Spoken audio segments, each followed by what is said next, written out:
Hello everybody, and we could say good evening because the sun is gone here at Silverstone and we're going to be under the cover of darkness here for the third round of the 2014 Car of the Year Championship, and it is the gorgeous Nissan GT3 GTR, the one of course which was raced numerous times throughout last year, picking up some great wins as well. Bearing in mind the British GT Series was one of them, even an Olympic cyclist had taken it for a spin. But now we take it back to the drivers who are racing in the Car of the Year Championship. This was the most popular car on Simraceway. Who can tame it the best? Let's find out. Asphalt Fleage on the outside of turn number one. Gets a great launch. Dot Green is slow off the line, and I think it may be Budgie who's got a slightly better one. He's up to fifth already as the cars dive down into the first corner. Molnar now currently with a bit of an advantage as he overtakes on the inside, trying to hold off against Asphalt Fleage, but he can't quite get into the lead that early on. He goes into the little complex for the first time, hoping to try and get a cheeky advantage. It's not quite worked there, trying to outbrake and go around the outside. Budgie, who was fifth a moment ago, now third, and Fleage spins! Fleage spins from the lead, and now it's Molnar from Budgie. So the man who started in sixth is now defending second from Dot Green and Jim Wally. What a turn of events! And we've only had a few corners of racing. Absolutely unbelievable stuff there. Let's just see what these drivers are going to be able to produce for us right now, because this is going to be an incredible finale to round number 3. Bearing in mind we've got 3 more races coming up after this one. The 900 to 1100 Skillquant are coming as they go down the old pit straight, having gone through Albion Farm earlier on in the lap, and now in towards that treacherous first corner at Cops, which used to be the opening corner back about 5 to 6 years ago. And there's Blockall Sun now down to P5 after a slight error, so you'll give you an update of the running order when they cross the line. But what a start it's been by Budgie. No hesitation there that he's had the best start of anyone. Started in 6th with a great launch on the man ahead of him, and since then just capitalised on the errors of others, now having to defend heavily as they go down the hanger straight, defending into Stowe Corner. It's going to be for Budgie. Many a lead change happens through here. This one gonna be for second. Budgie on the outside, needing enough room there, so should Dot Green want to go through. There won't be any contact between the two drivers. Budgie seems to have got this one down to a T for now. So the drivers head their way into turns number 16 and 17, so out of Vale and Club Corner they go.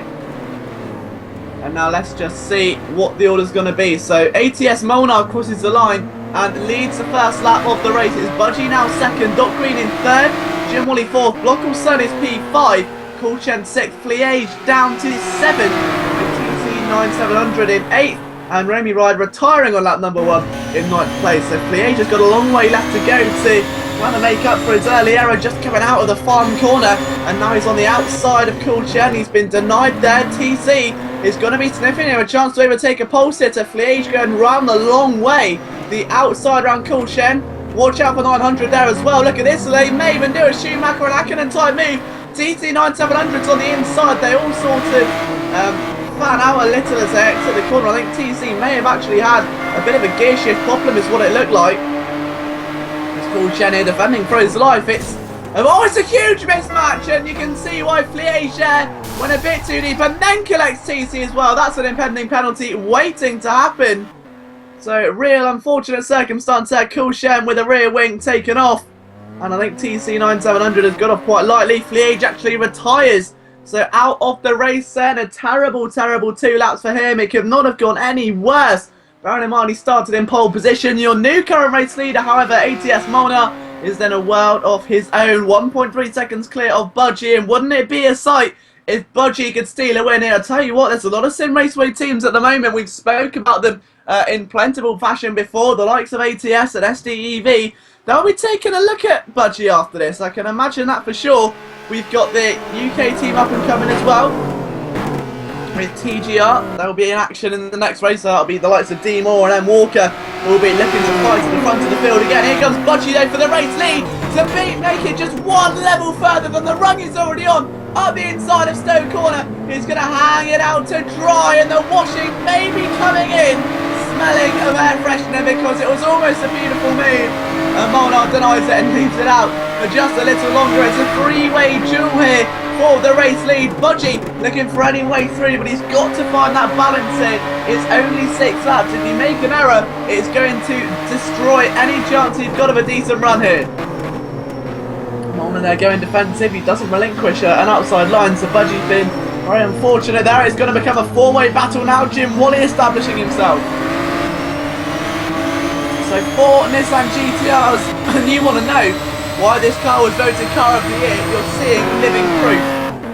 Over 20% of users voted this car as their absolute favourite in the game last year, and the driver's flowing it round the circuit like it's nothing at the moment. The brake disc glowing bright orange as they go through the lights of Woodcut Corner. And we've got a 4-way battle in just the first race of the evening as Cool Shen retires. So this is only race number 1. We've got another 3 after this. And already we're seeing some of the best racing we've seen all year. Over the old pit straight they come, with ATS Molnar still somehow leading, resisting pressure from not 1, not 2, but 3 fellow drivers. So it's going to be an almighty task for him to keep his car in front, I think. See if he's got what it takes there. It can be very indicative of a driver's personality as they go into the closing stages. Can you keep that car going in a straight line or no? It's going to be absolutely costly here right now.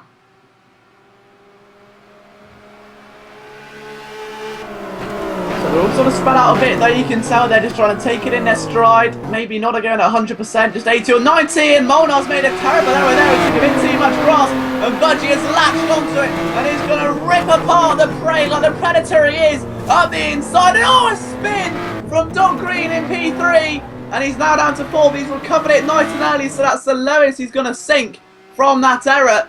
And then there were 3, 2 laps to go, and it's Molnar from Budgie from Jim Wally, with Doc Green rounding out the top 4 following. And simple best way to put it is going to be a cheeky style at the inside. He had a bit of an unfortunate move. Easily done, as we said. He recovered it very well, though, bear in mind. And you can see him return to the front of the field. He's got the pace too. It's not like he's incapable. We all know this man is one of the more consistent drivers. But Molnar is still in control of this race now by about 3 seconds. Jim Wally's second. Now where is Budgie? Budgie has had an error somewhere along the line. Budgie down to 4th. And has a real spanner in the works. So the man that was almost destined to come out here with a good result. He had such a great start.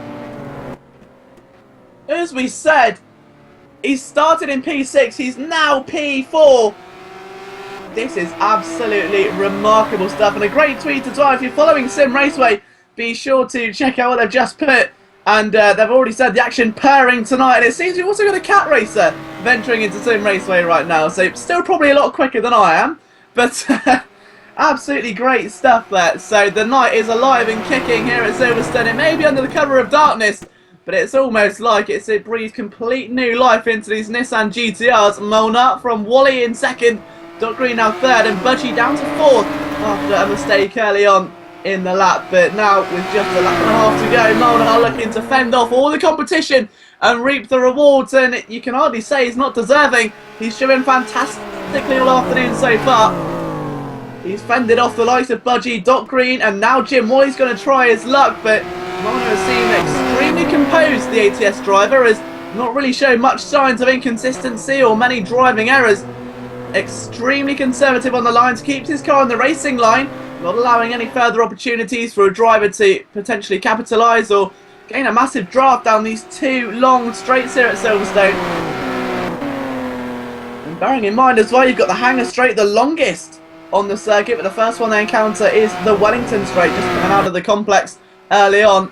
So if Jim Wally's going to have any chance at overtaking Molnar, he's got to be getting a huge slipstream coming down one of these 2 straights, if not both of them. His best chance is going to be coming into Stoke Corner. And Jim Wally has got to be very much aware of that. He's already closed up on him, and look at how much time that Molnar has lost, and it's not the place where you want to lose it. Now, it's only a short straight, the Wellington one. There won't be too much of an advantage for Jim Wally to gain, but it may be enough. All he's got to do is get as close as he possibly can, and he can feel that GTR oversteering, kicking and screaming as they go through Woodcut Corner just out of turn number 7. And they'll flow into Cop's corner for the penultimate time here today. With Molnett still leading the charge. It's become a 1v1 duel at the moment. Are we going to see a surprise result here in Simraceway? You never know what's going to happen until that checkered flag flies. As Molnett rides over the apex and everyone else is trying to keep their eyes focused on the circuit. It can be very difficult to do under the cover of darkness, with the only track light really showing a little bit of light. The rest of them just coming solely from the headlights. And as a driver with an opponent right behind you, the headlights filling your wing mirror completely, it's difficult to try and keep an eye on where the car is. All you can see is a great tractor beam of light, and knowing that somewhere behind you there is a car just lurking, waiting to pick you apart should you fall victim to an error. Molly into Stales, not able to get there this time, but look how close he is. This is exactly what we were talking about. Jim Molly all over the back of ATS Molnett at the moment. Get heavy on the brakes. Minding the apex there, they'll start their final lap just less than a second apart. No oversteer there from Jim Molly. He's got that drive nailed down to a T. Runs on to the extra tarmac there. Used to be grass, they took it off because there were too many accidents, and you can hardly blame them. Driver safety is absolutely paramount, whether it's in a sim or in real life. Simraceway have modelled that track absolutely spot on. Jim Molly trying to cut inside. You can see there he knew Molnett was going to come out deep. It's the closest he's been all race long. Wally was fourth a couple of laps ago. Now finds himself in a position to fight for the race lead. As the night sky begins to bring itself to a close, you can see a slight red tint to the night sky as the sun starts to rise. And what else is rising with the sun? Is it the hopes of Jim Wally, or is it the confidence of ATS Molnett? We simply don't know. Simraceway have described it best on their Twitter. The action is purring tonight. We're just 11 minutes into racing here out of another 3 to come. And we are seeing some exhilarating scenes here at the home of British motorsport. Down into Cop's corner again, and Jim Wally seems to have lost a little bit of time. He's a lot later on the brakes though, and that may reward him finally, but it's so difficult through the next sequence of corners, through Maggots, Beckett's and Chapel to stay in a slipstream. There's so much limited visibility. He's going at over 100 miles an hour. He's got to try and keep those revs nice and high if he's got any chance of getting a nice draft. This is where it's going to come down to then. It's a hanger straight duel, and Jim Wally is all over the back of the race leader. Molnett will be defending it with his life. He does not want to lose the race lead right now. And Jim Wally is going to have to plant a sensational move if he wants to take it. Molnett holds the inside line with no intention of letting that one go. They've got 2 corners left, and Wally gets a stormer of a run. Can he get to the outside or no? He's got to make his move. He's been way too conservative with the space he's had, and it may just reward Molnett with a fine defensive victory. The winner of round 3 of your Car of the Year Championship is ATS Molnett with a stunning drive to hold off Jim Wally in those final stages. Absolutely remarkable drive there from Molnett. No signs of falling to pieces there. Great resilience, and ATS take their victory. Champagne will be flowing around the garage tonight. Jim Wally takes a well-earned second with Doc Green in third. Budgie recovers to P4 in the end following a great start and a silly error which cost him a potential race win. Block-Ulsan finishes in P5 with TC9700 coming 6th on his debut. Our 3 retirements: Coulchen, Asphalt Liège and Romy Rides. So if this is a standard that has been set by the 500 to 900 B race, then we are in for a fantastic evening of motorsport. Don't forget to get onto the Simraceway Twitter. Let us know your views in the comment section on the YouTube video. Let us know what you thought of the race, who you think is going to win the next one, and potentially who you're rooting for in tonight's action. From myself, Liam Jenkins, we'll return to Silverstone very, very soon.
Hello everybody and welcome back to Silverstone. We're under the cover of darkness here for round 3 of our Car of the Year Championships. We're close to the end now, we're over halfway, and many drivers have already dictated whereabouts they're going to end up. Some are fighting for the biggest part in the $1,000 prize pool. Others are trying to get as high up they can to try and make up for some first 2 rounds which may not have gone to plan, but it's Supercar 1 that starts on pole after so close to going to a victory last time round. We are restarting the warm-up, so we will get underway very, very shortly. I think that was a driver missing from the grid, but Supercar 1 did so well last time out. Remember, he had a really good run, taking the fight to the TGR guys. You've got M. Walker who starts alongside him, then SDEV Master Rocco, SDEV, who have quite the following on the YouTube channel at the moment. Your Rob Nitro starting in 4th. He's an SDEV sandwich at the moment with Yardstick behind him in 5th, the second of 3 SDEV drivers here today, with Tiptoe being the 3rd, TGR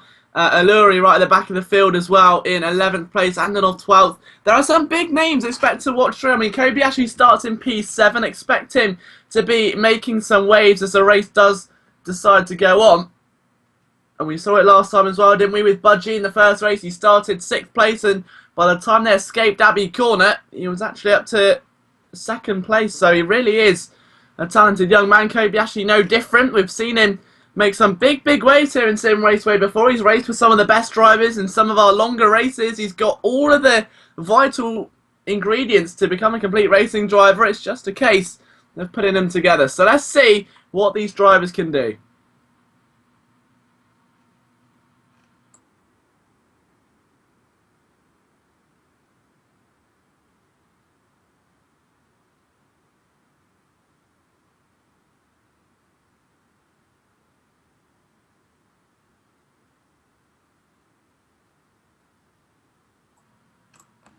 So here we go then, just a final chance for the drivers to maybe recuperate and get themselves into race mode. It's been a long week of practicing for most of them, with entry to the championship obviously starting on a Wednesday.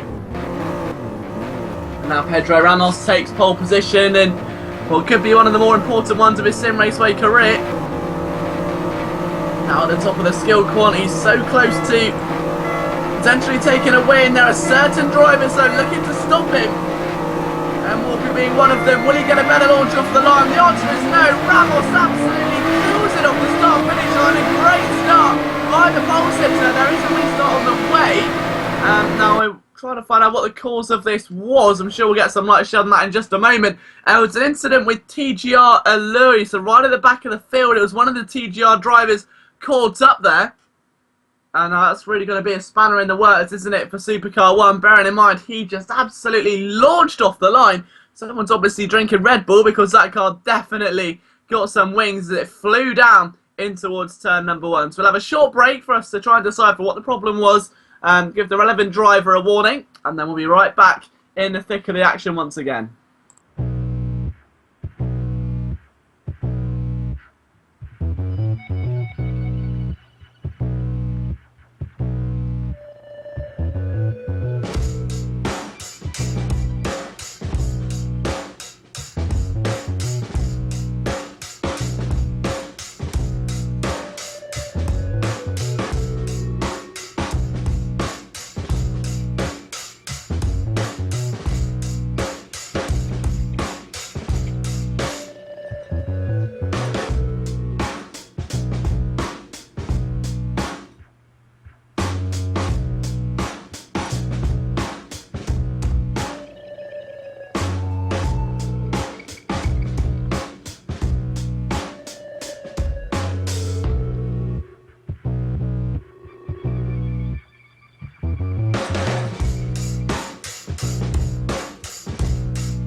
So 3rd time lucky for the drivers then, at a very cold Silverstone at the moment. The engines are going to be sub-temperature, the tyres are going to take a while to warm up, but who can be the driver to master these changing conditions? The Nissan GT3 GTR, the most popular car of 2014 on Simraceway.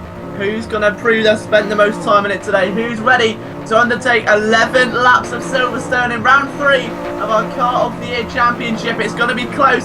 We're waiting now those important 5 red lights. Here we go, the red start to come up. Bearing in mind, Supercar had a great start last time, and he's done so again. And then Walker gets off to a terrible start. Master Rocco leapfrogs and gets up to second straight away. Rob Nitro tries it up the inside and gets categorically denied there. No doubt about it. There's some smoke in the background. Now, who's it from? Laurie again, RK98 and Tiptoe. So 3 drivers involved, no restarts. Oh no, there is a restart coming. It's another incident. That's right at the village. I hope the driver involved there. I'm guessing it may have been Rob Nitro, but a lot of smoke there was coming from the early part of the circuit. I think Kobayashi 10 also may have been involved. So we're right back with you again in just a moment for the drivers to collect their thoughts, collect themselves once again, and then hopefully get underway for our 11-lap race here, the second of 4 this evening.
So we're back again for another try. All the cars on the grid. Supercar has had 2 very, very good launches off the line. Is he about to make it a third? Charge down to turn 1 and retain the race lead, or is there going to be a catalyst getting ready to emerge here in Simraceway? We're away again, and I tell you what, he must have been relative those race starts, but he's done it again. The exact same scenario has played out as TGR and Walker has slipped so far down the field. He may have just lost form this time. There's more smoke in the background. I don't think any major cars had gone off. It was Andanov, I think, at the back of the field that's taken a bit of a clatter. So make their way through the complex for the first time through Village and Farm. Kobayashi is down to 7th, so that's exactly where he started. He went up previously and then fell back down a couple of corners later, but as they go down the Wellington Straight at the moment, watch out for any overtakes. Ramos there weaving the tyres desperately. You can see he wants them heated up as soon as he can. You can't blame him. We're at probably sub-zero temperatures here at the moment at Silverstone. It's under the cover of darkness. The only heat being put onto the tarmac are those from the tyres, which are already cold. It's going to be a long, long race for these drivers. They have to get them up to temperature quickly, or we will see some potential errors. They've got to be at the top of their game here, and it does look like that Supercar 1 has definitely got this going in the right direction, isn't he? Through turn number 1, Master Rocco 2nd, then Walker now up to 3rd. He almost lost it previously with Rob Nitro, bear in mind. The Yardstick trying to get there for some rear gunner support for his teammate, but he's simply a bit too far away currently. Alex Atu making his debut in P6 with Kobayashi settled in nicely behind him. Then you've got TGR Lowry, who's finally got himself up to speed in a good run, but I wonder how long it's going to be before someone decides to try and plant a move on the man. He hasn't exactly been too consistent all afternoon this far. That may change as the race wears on. And he doesn't have his headlights on either now. He's going to go down as a violation if that doesn't change. WTCN1 can't get a car up the inside, but that's the luck the TGR pilot is struggling at the moment. And Tiptoe off into the gravel as well. He'll be tiptoeing back onto the circuit at a severe disadvantage. He's right at the tail end of the field, and he's not looking in too much of an enviable position right now, I can assure you. Towards the end of lap 1 then, 1 down, 10 to go. TGR Demore taking responsibility there from supposing Or was the interlude's actually out of the race centre. TGR suffering their first loss of the afternoon. Dimit-R out of the race and our first retirement. And that will come as a shock, bearing in mind TGR are notoriously fighting towards the top of the field in this Skillquant there. Some of the fastest drivers, easily the most competitive. They're always in the way of a battle, whether it's first place or ninth. They will be fighting for a position. And right now, Walker is looking to try and take it to Supercar 1. The two drivers separated by about a second and a half at the moment as they go in towards Woodcote Corner for the second time this afternoon. But Supercar will be looking, of course, for that inaugural victory this championship, and so again put a little bit more pressure on the two TGR drivers. Now with one retirement as well, it's a prime opportunity for Supercar to make his way up the order, gain some places, gain some points on those ahead of him. You wouldn't ever write him out to do so, would you? He's such a fast driver here. We've seen him develop again very much so over the past few months. Racing in just about every championship Simraceway has put on. Extremely dedicated young man. He even tried his hand at broadcasting a few months ago. Did a good job there also. Master Rocco currently P3 behind these two and is rapidly losing time by the looks of things. Midfield looking pretty spicy at the moment. Watch out for Andanov. He's down in 10th, but he has got a great run on the back of a Lowry at this stage. We'll see if he can maybe get to go down in towards Stowe Corner. I think he's a bit too far away for a move this time by. Unfortunately, he is. You've got Aegis 16.01 there in 8th. 7th is RK98. Kobayashi there in 6th. So he is moving forward now, Kobayashi. That's the one driver we said to keep an eye on. He's had a pretty solid championship this far. That may well improve today also. So keep a very close eye on the progress of Kobayashi.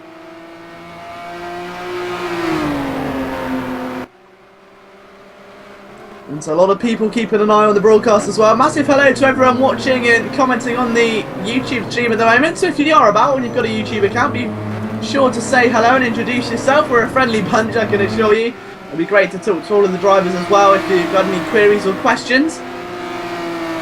And don't forget, we can get them read out on the broadcast for you at Simraceway on Twitter or at Liam Jenkins 21. And then Walker currently about 0.7 behind Supercar. The gap has diminished since the last time we spoke of it. And now the TGR driver almost being the lone wolf at the moment, with the other one being quite some way down the field. In fact, the Lowry's down to P9 at the moment. He's just up to 8th. 7th is RK98. 6th place is Kobayashi.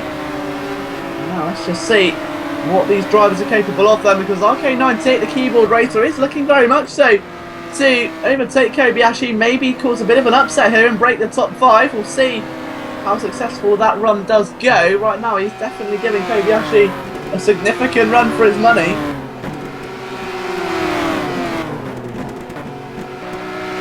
Perhaps it's only a matter of time before a move occurs. They make their way through Maggots and Beckett's for the 3rd time. A bit further forward, here comes Walker. Is he going to go for a move for the race lead? Supercar centres himself. It's not quite enough. There's a very small gap and a tiny bit of contact, and somehow the two cars don't touch. But the battle for the race lead is well underway. And then Walker making his stance very, very clear on this. He is by no means taking this lightly. He really does want to be at the top of this tree, doesn't he? He does not want to be fighting and scrapping. He wants the lead and he wants it now.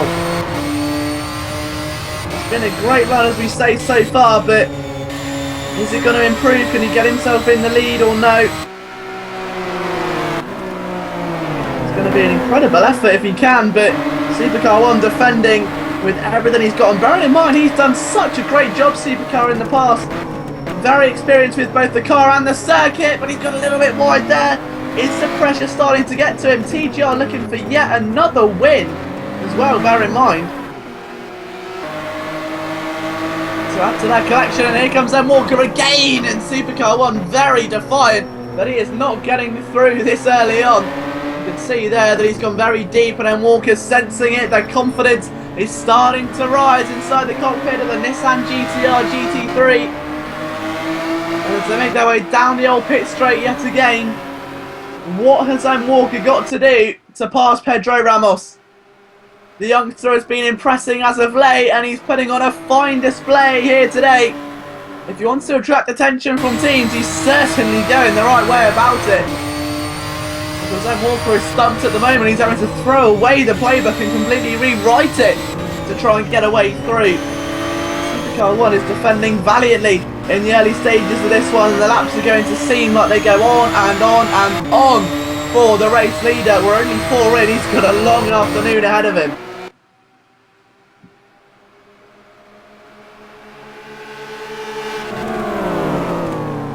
So a quick run through on the rest of the order as well. We'll see when they go down the main straight. The moment I check away, I can guarantee there'll be some sort of action. So we'll watch the 2 leaders cross the line and then give you a brief run through of the order so far to let you know just how it's all playing out through the rest of the field, which may well be another story entirely. So over the line they come then. It is still Supercar that leads from M. Walker in second. Third place is going to be SDEV Master Rocco. He is being chased by Rob Nitro, who is looking for that podium now. It should be his first one of the championship. It would be brilliant to see what he's capable of. He can get himself in the top 3 and be a regular force to be reckoned with here. Absolute great achievement it would be. Then you've got 5th place is SDEV Yardstick. Just behind him, RK98. Then Kobayashi 10, Alluri, Andanov.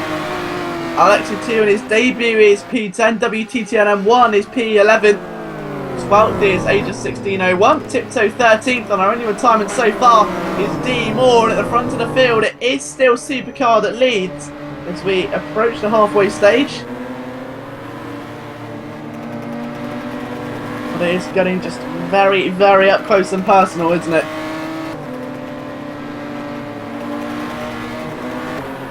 Down they come again in towards the old pit straight. Copse corner, the legendary corner which has seen so many incidents, both positive and negative over the past few years.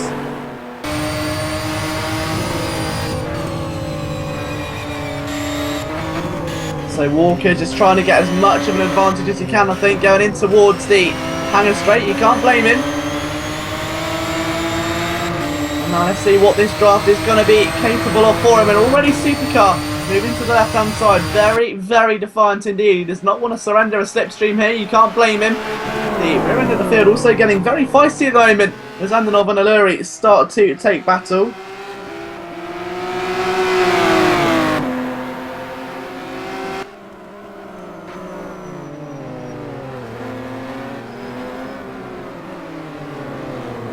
There's another lapse in the books here, and Andanov couldn't quite get close enough to make a move, but one thing that's going to be for sure is that Supercar 1 and M. Walker are only just getting started, and surprisingly enough, Supercar 1 actually the faster of the 2 drivers there that time by. So the race leader starting to maybe put a bit of leverage now between himself and the TGR start. It's only a few tenths, but it can all be so vital in this current situation. Master Rocco still doing well to hold off not only 1 but 2 cars there. You've got Yardstick doing as much damage as he can in P5 to try and stay with Rob Nitro and company. You've got RK98, who was previously fighting up there with them considerably. Kobayashi still back to 7th, so the place where it all started there for Kobayashi 10. And it's a place where it all started for the 2 drivers at the front of the field. Walker got off to a tragic start and eventually got his car back facing where it should be, fighting for the race lead, but he's now about a second away from Supercar 1 as they go through the national pit straight for the 6th time this afternoon. Hitting that crucial apex on the exit of Copse Corner before going into Maggots, Beckett's and then Chapel. It's such a tricky complex, and it's very much like the corkscrew. You either love this complex or you absolutely detest it. It can make or break a race, it can make or break a qualifying lap. It very much is the pinpoint of the circuit where all the moves will happen. If you can get a good run going out to those corners, you'll get a fantastic slipstream coming down the hangar straight. If you can't, you may well find yourself being overtaken or losing valuable value time to the cars closest to you. Things start to take a more serious tone here. You can sense that Supercar 1 giving just a little bit more and Walker having to work a bit harder to stay with him here. Supercar is definitely in with a groove at the moment.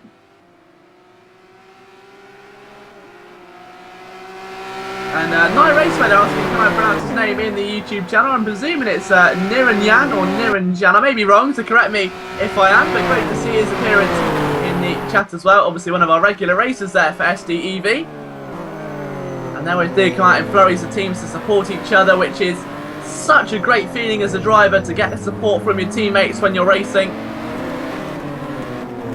And Walker's keeping a very close eye on what Supercar 1's doing right now. Just any tiny slip up is going to be vital as we enter the final third of racing. It's Master Rocco still third, with Rob Nitro very close behind at the moment. He's almost within step and reach for him. Now we've got a bit of an update on what happened with TGR Moore. Obviously he retired very early on in the race. I think it was all the way back actually on lap number 1. If I'm not mistaken, but the reason for his retirement was actually a blown engine. So TGR Moore retired with a blown up engine, which is something we saw more regularly last week. The Nissan seemed to be a lot more lenient when it comes to the engine usage. They don't seem to get as heated as quickly, obviously built for the longer endurance sort of races and used to being ridden at the limit for much more extended periods of time. But nonetheless, there's not much you can do in that sort of situation as a driver. You get off days. Even champions have suffered similar instances with mechanical failures. Just look at Nico Rosberg last year. Lewis Hamilton also having his own sense of reliability issues, and especially in GT cars as well, it becomes so much more prominent and upsetting when it happens. But the best thing you can do is pick yourself up, look towards the final race of the championship, which is going to be an absolute blinder as well, and turn all your focuses into just putting on the best performance you can. Don't let it phase you, don't let it get to you, just forget about it, move on, find the positives. Maybe it wasn't one of your best circuits and it's out of the way now, or maybe that you knew you had good pace and that you were extremely competitive during the hot laps. Any sort of positive you can take, you ride on that, you take that luck with you, that series of fortune, and you take it into the final round with a series of positive thoughts to see how you can combat it and overcome it in the final round. And off goes the second one almost. I don't know how Walker saved it, and he hasn't. It's spun again, and an upsetting afternoon may have just got worse, and then Walker's got to wait and wait and wait. And we've spoken all afternoon about how Supercar 1 has not made an error, but the tiniest one is going to cost him dearly. We did not, well, talk about this other side of the court really, where you're pushing so hard to catch a car in front of you. You're pushing at about 110%. You're not used to pushing that hard. You're trying different lines, different methods, braking earlier, braking later, anything to get you closer to the car in front. And all it's going to take is one change. It's just maybe a bit too far out of reach, and the tiniest error can cost you absolutely dearly. And then Walker down to 6th position may have just unleashed Supercar 1, who's now a huge amount of time away. I think he's about 8 or 9 seconds clear of Master Rocco and company.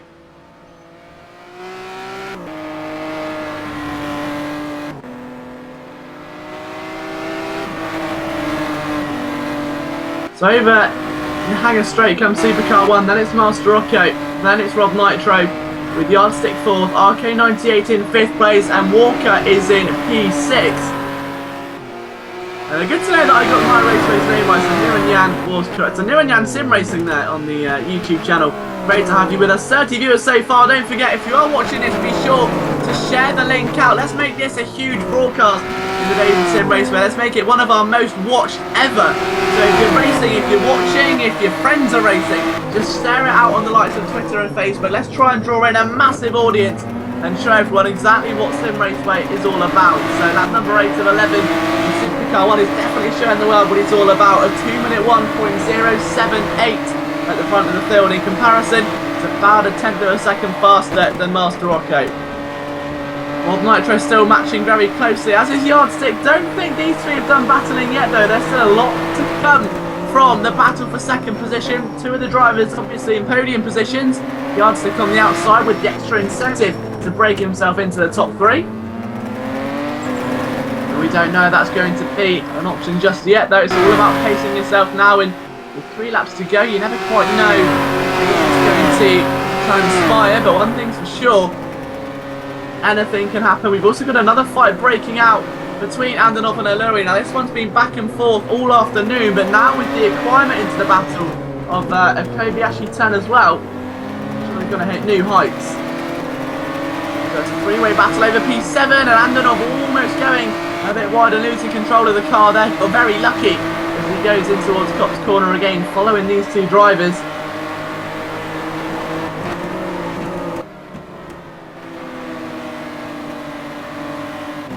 So the real question is right now on everybody's lips is, what has the rest of the race got in store for us? We've seen some thrills, spills and just about everything else in between, and Supercar 1 is going to be feeling like he's driving a lap of Le Mans as opposed to a lap of Silverstone right now.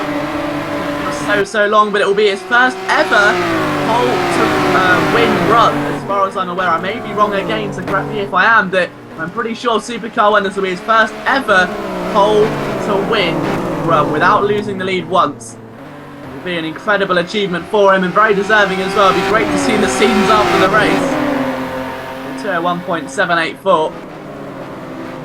And then Master Rocco at 201.4, so a bit slower there for Supercar 1. You can't blame him, it's not exactly like he's making mistakes out there. I think what he's doing is just maybe taking it a bit easier, letting the throttle off a bit earlier, decelerating a little earlier also, making sure the car gets there in one piece. He's got a big advantage to play with, he's not going to lose it if he's centering the car in the middle of the circuit. What he's really got to focus on is making sure that car stays right there where it is now.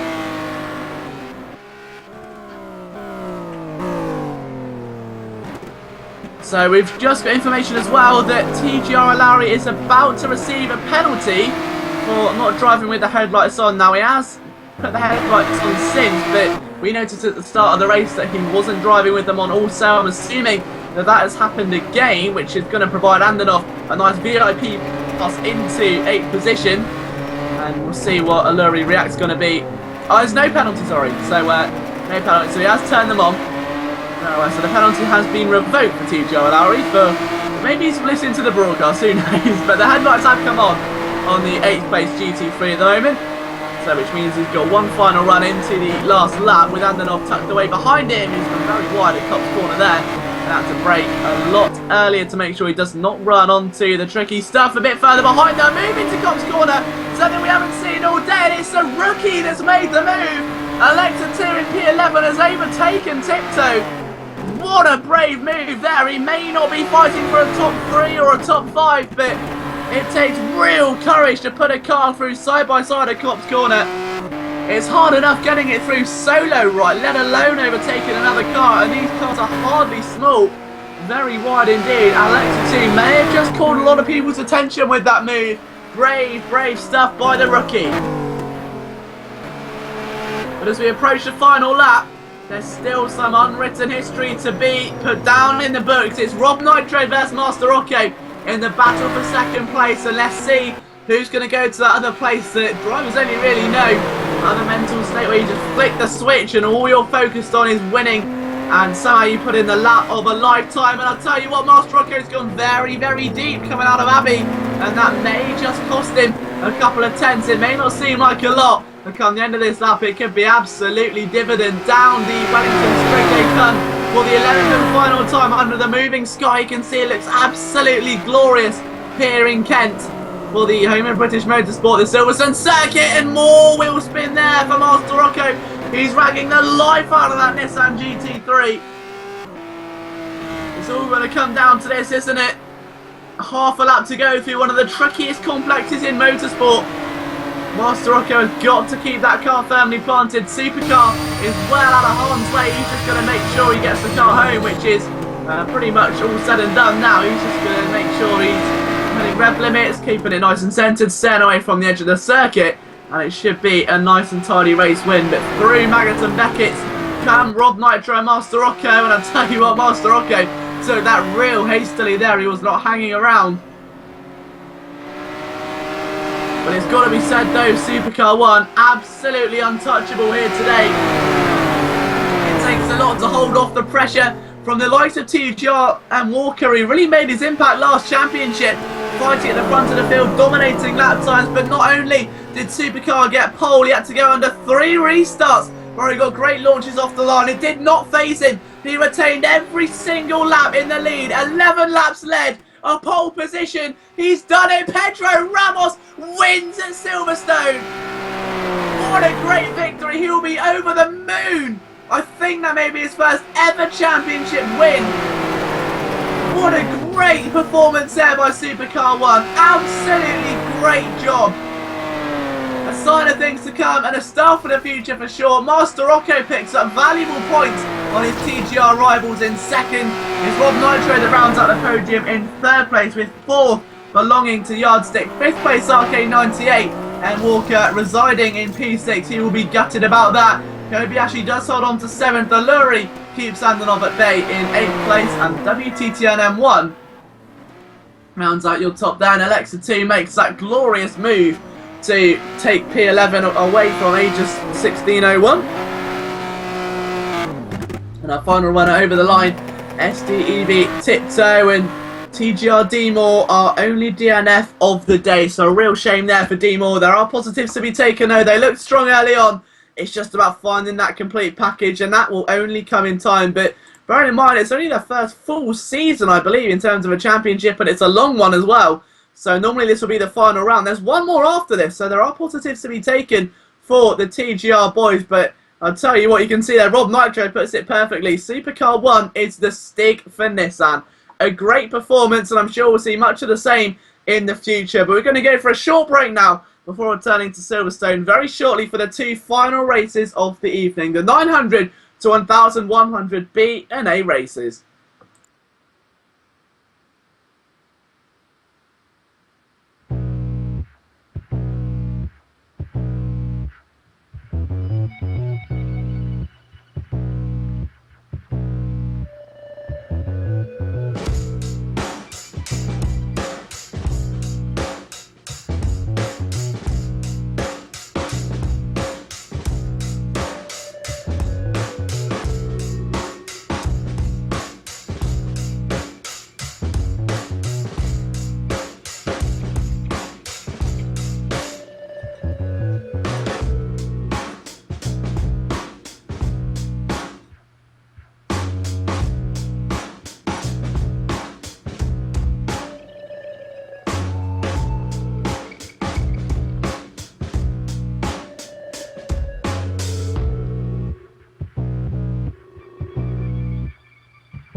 So welcome back to Silverstone under the cover of darkness for round 3 of our Car of the Year Championships. It's an SDEV lockout at the front row. It's SDEV Doodle 12 with John Daniels starting right behind him. The young American got off to a flyer last time round, couldn't quite find the whole package as some old ghosts came back to haunt him, but has he finally been able to extinguish him here today? And can he end up maybe even sneaking a victory over his teammate? Let's find out. There's a 900 to 1,100 Skillquant officially underway. Fusion there making an SDV 1, 2, 3 so far. Lazarus picking between a couple of cars as well, but they've come out of turn number 1. And Noodle has got a huge advantage. Smoke in the background. We may get a restart. Only one car involved. It is Segadila, so I'll have to wait and see what the call is. I'm pretty sure it may come on actually. Yes, Segadila carries on. Only one involved though. Clock 10 getting halted completely there for a moment. Complete standstill. But it gets the car back moving again. Amps there, a rookie here in P10. Now what has happened to John Daniels? He's still P2 at the moment. There's a big queue of cars starting to form behind him with Lazarus and Zuzin being the main two provocateurs in the battle, as Zuzin almost looks to go for a move up the inside of Lazarus. That one again, unfortunately, cut short. And as they'll make their way now over the old start finish straight for the first time this afternoon. It's an SDEV 1-2 with Zuzin dropping behind Lazarus, but look how close the field is so far. I suppose as we've seen it all race long without a shadow, well, all afternoon I should say. Take into account the other two races as well, it's easily been the most compact and most closely matched field that we've seen here. Fusion P4, then A Costa, then Engange, Diamondback, Popo, Hesh838, Amps, Superbard, Clark 10 and Andy Bob. Segadila right to the back of the field, and the good news is for Segadila, as long as the field stay like this, he's got a real shot at putting his way back through the order. Popo side by side there for P8 as he goes up the inside, or outside I should say. Popo, so SRC Hesh838, joining the new SRC team. So this is their first competitive race in terms of a championship, and it's going reasonably well so far. Impressive move there by Hesh838. Right, go onto the main straight for the end of the opening lap of the race, and it is still Doodle the lead with John Daniels following close by, about a second behind in second. Then Lazarus in third, then Zuzin, followed by A Costa in fifth. ATS Engange P6, expect him to make some moves going into the halfway point of this race, so let him all get settled down first, but he will be one of the main movers and shakers. So A Costa there right behind Zuzin at the moment, and Zuzin made a bit of a poor error of judgment, and now A Costa's right up behind that rear spoiler. Can he get to the inside? The answer is yes, he can. Can he convert it into an overtaking manoeuvre as they're going towards Woodcote? It's late on the brakes, and A Costa's almost on the circuit, and he's somehow drifting it on the grass. And unfortunately, the car gives it. How he didn't spin that round completely, I'll never know. And unfortunately, A Costa does dip down to a disappointing 12th place as Andy Bob sneaks through, but that could have been something really, really special there for A Costa if he'd have kept that going. There was a great bit of driving, but unfortunately there just wasn't enough room through that corner, and it's very easily misjudged, that one. Still part of the old Silverstone circuit, and very, very difficult to judge. So even when you're just a lone car, let alone when there's two or three all trying to fight and hustle their way through. Meanwhile, A Costa now going for a move up the inside of Magus and Beckett's, and surely he's got to think twice about that one. Indeed he does. You can't really blame him for that. That could have been something catastrophic, so you can't get that heated. So far you've got to let the race come to you. A bit further up the field, everyone else seems to be going towards Stowe Corner, and look at John Daniels here all over Doodle at the moment. The two SDEV boys are pulling away nice and early on. Doodle's still leading, and Daniels just almost shadowing his teammate at the moment, perhaps waiting for the right opportunity. And we've said it before, Daniels has got all the right ingredients, he just can never seem to mix them together and bake the perfect cake. He's got the aggression you need to make those risky passes, he's got the vision to create the holes in the first place, he just doesn't quite have that overall consistency, and it's the only flaw really that you can find in his driving now. He's really improved quite a lot, and hopefully, as we said, with the tutoring of SDEV, he's going to naturally improve, because people who are far more experienced, well I say far more experienced, but perhaps naturally more pacier, or you're in an environment of people at different skill levels. So ones that have competed at the top, some at the bottom, some new, some old. Everyone's going to have something they can contribute into helping you improve as a racing driver. And if Daniels can take some of those on board, then he may iron out a few of those old ghosts. If he can do that, he's going to be a very sincere competitor. And it looks like, by shadowing his teammate here today, he's already making that statement.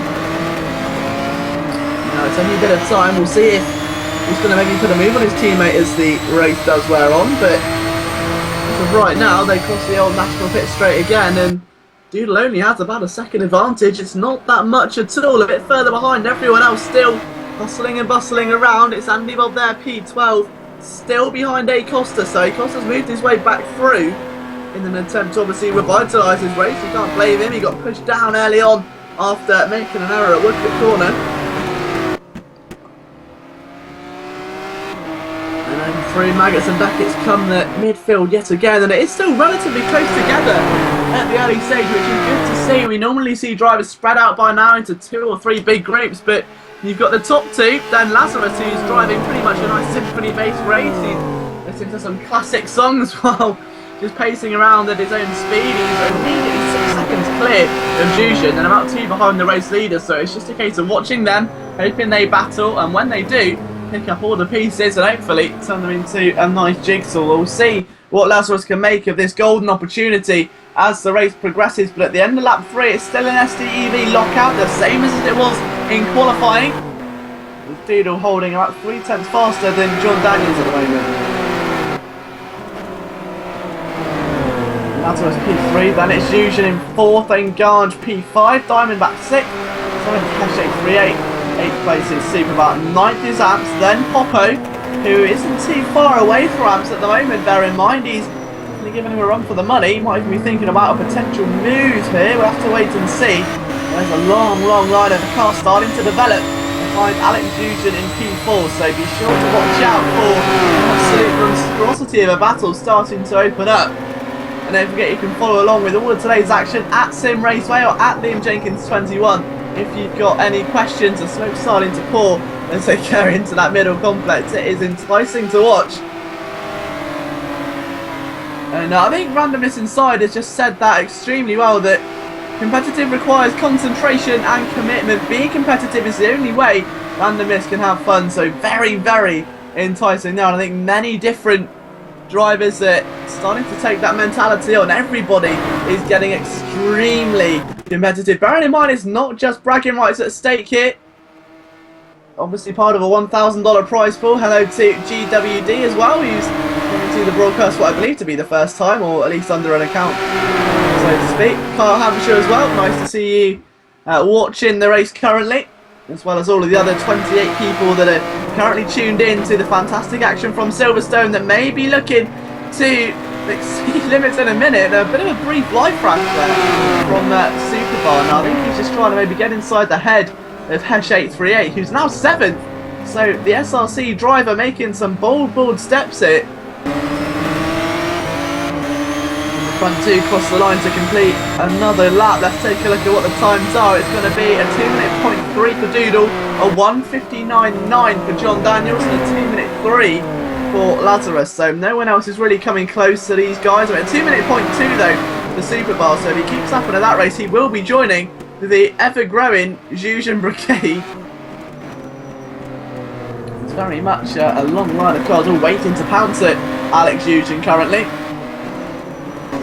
Though he's not really been able to capitalise or make any big endeavours or steps forward. The Garnshare P5, then it's Diamondback still, who's looking to get a good run down Wellington, and you wouldn't ride it off here. He's got a great slipstream coming off of the corner, and now as they go through in towards turn number 6, is this going to be enough? He thinks better of it. He's seen what's happened to Acosta through that corner and decided to just preserve it for now. There's going to be plenty of time for that as it goes on through. Dale Wilkinson also, I feel bad if you missed someone out now in the YouTube comments, but yeah, massive shout out to everyone watching. Don't forget, as we say, at Sim Raceway is the place to be for all of your Sim Raceway updates, whether it's championships or new content, interviews with drivers, which are going to be some big names coming soon. So some main sports car drivers you would have heard of. Even a Formula Renault star is stopped by Sim Raceway to give a few words about his upcoming season. You'll hear a lot more about that next week. I had the pleasure to talk to him, and a real great guy. So you'll get to see all about that and exactly his plan for him going into this year. We can't reveal too much just yet, but there's some big news on the way, and there could be a big move. Here comes John Daniels inside of Stowe. Now it's on his teammate Doodle 12. Oh, a little bit of contact, and the Americans in the lead. Now, you're going to notice the two drivers are flashing lights constantly. Now, this must be a team implementation to stop any contact between the two drivers, because what happened, John Daniels in the inside of Stowe flashed his lights once. Now, I'm assuming what that's going to do is signal to Doodle that, look, I'm coming, I'm going to make a move, get ready and leave some room. He did that, Daniels takes the lead, Doodle signified like he was going to come back, he did, and Daniels left room. So what this is SDEV's own way, I'm assuming, of telling each other when they're about to go for a move, but it wasn't used then. And Doodle almost caught the young American off guard, and Lazarus, as we said earlier, this is exactly what he's looking for.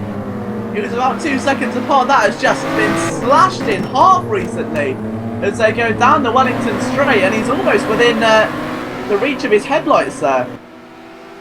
It's great to watch as Doodle looks to try and retake the lead. A battle between the two SDEV drivers to see who's top of the crop is definitely starting to unfold. A bit of a nudge there as well. These drivers really giving it 110% at the moment. It's the second time these guys have really taken a bit of a knock here today. And Daniels has just been argy-bargying with his teammate. Lazarus is coming though, and this is where SDEV need to be careful. They've got to use each other. The last time we saw John Daniels, if you remember, was back at the Auto Club Speedway, where he made that beautiful draft pass and was able to get himself through a couple of cars. He shot straight up the order instead of just slipstreaming and then diving back out, effectively using other cars as a two-car tandem, and Lazarus on the grass somehow stops that car from pirouetting into the barrier. I don't know how he's done that. Real skill levels there, but all of that hard work for Lazarus has come undone as they go into Stowe corner. Zuzan and Nganj also side by side here. Zuzan trying to defend. It's Nganj on the inside, and it's Nganj just made the pass. So the ATS driver now up to third as the drivers behind them all trying to figure this out and wonder exactly their position lies here. But it is excruciatingly long train of cars, and as predicted, it's Super Bar that's got right to the back of them there. He's done a great job so far, but he's just going to exceed our expectations here. He's going to be able to maybe put a move on some of these drivers. It's all like they're attached by a rope, isn't it? They're all mirroring each other, and a couple of seconds separated. Down in towards Village hairpin once again, and through Abbey. See Zuzan desperately trying to come back in Nganj before it's too late, but by doing that he's going to open the door for Hesh, who's got a squabbly run, but now he's really giving his one on the inside. He still can't get it, and now Diamondback's going to get a door. Chain reaction here at Simraceway. So the scenes at the moment as Diamondback goes up the inside, he's going to be heavy on the brakes as Hesh tries to draw him out wide. It doesn't work, and Diamondback moves up to P6, and he just could not be stopped. He was like a kangaroo on a trampoline. There was no way he was not going to stop that. And now Diamondback going to be a kangaroo going into orbit, I think. He's going to try and move here on Cop's corner at Zuzan, and thinks better of it. Hesh is behind, just hissing, breathing down his neck, waiting like an oncoming shadow, and now Superbar's trying to look. It's endless action as he goes into Magus and Beckett. He's going to be really brave through there, and I don't think even the greatest of drivers would want to chance that one.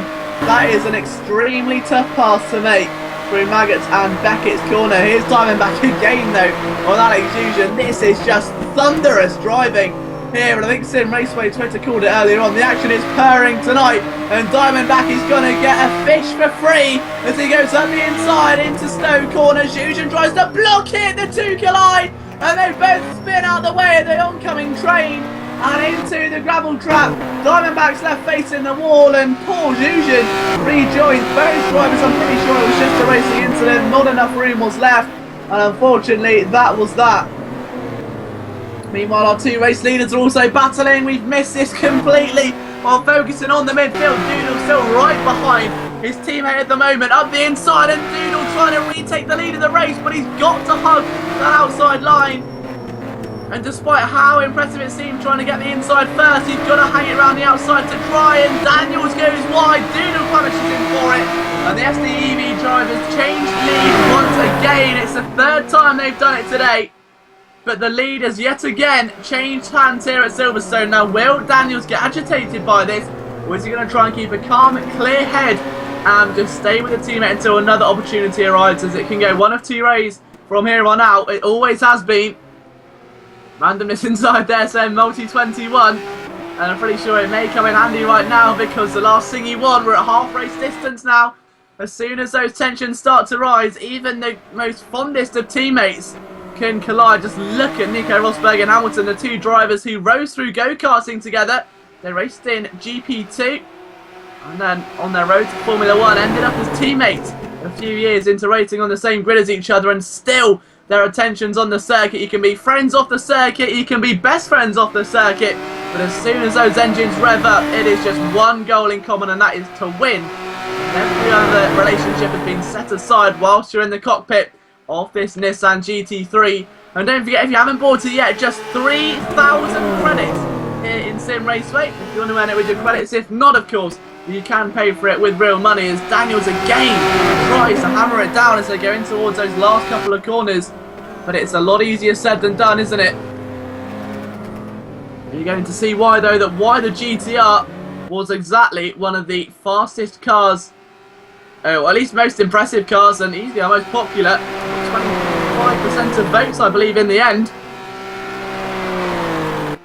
But you take a look at the genetics of this car and how much has gone into it, into making it the pedigree that it is today, and you can easily establish as to why it is so well populated around Simraceway.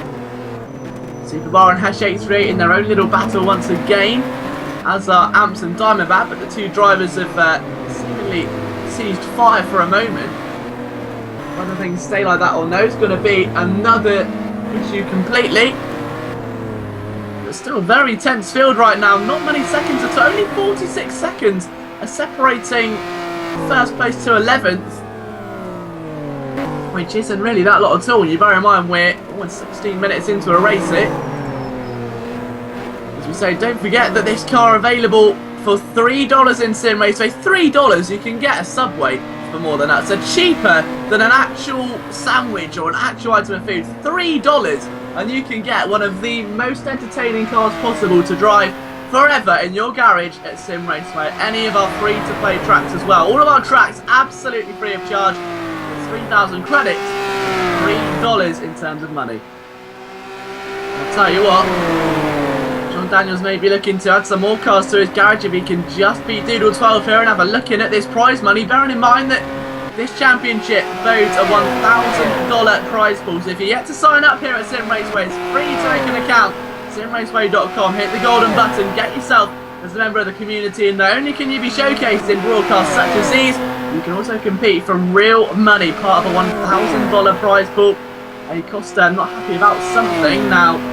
It's about a penalty that's being inflicted, I'm supposing. Now just ahead of him is Shake 3 and Superbar, who are battling nose to tail once again, with the SRC driver having already moved up a few places today, now vying for a top 5 spot, which is going to be a really big move for him, I can assure you. And John Daniels somehow translating another language there, if you saw that on the broadcast. I'm not exactly sure what that was, but if he's been able to type in Greek whilst driving a car around Silverstone, then he's definitely possessing a skill set that many drivers don't.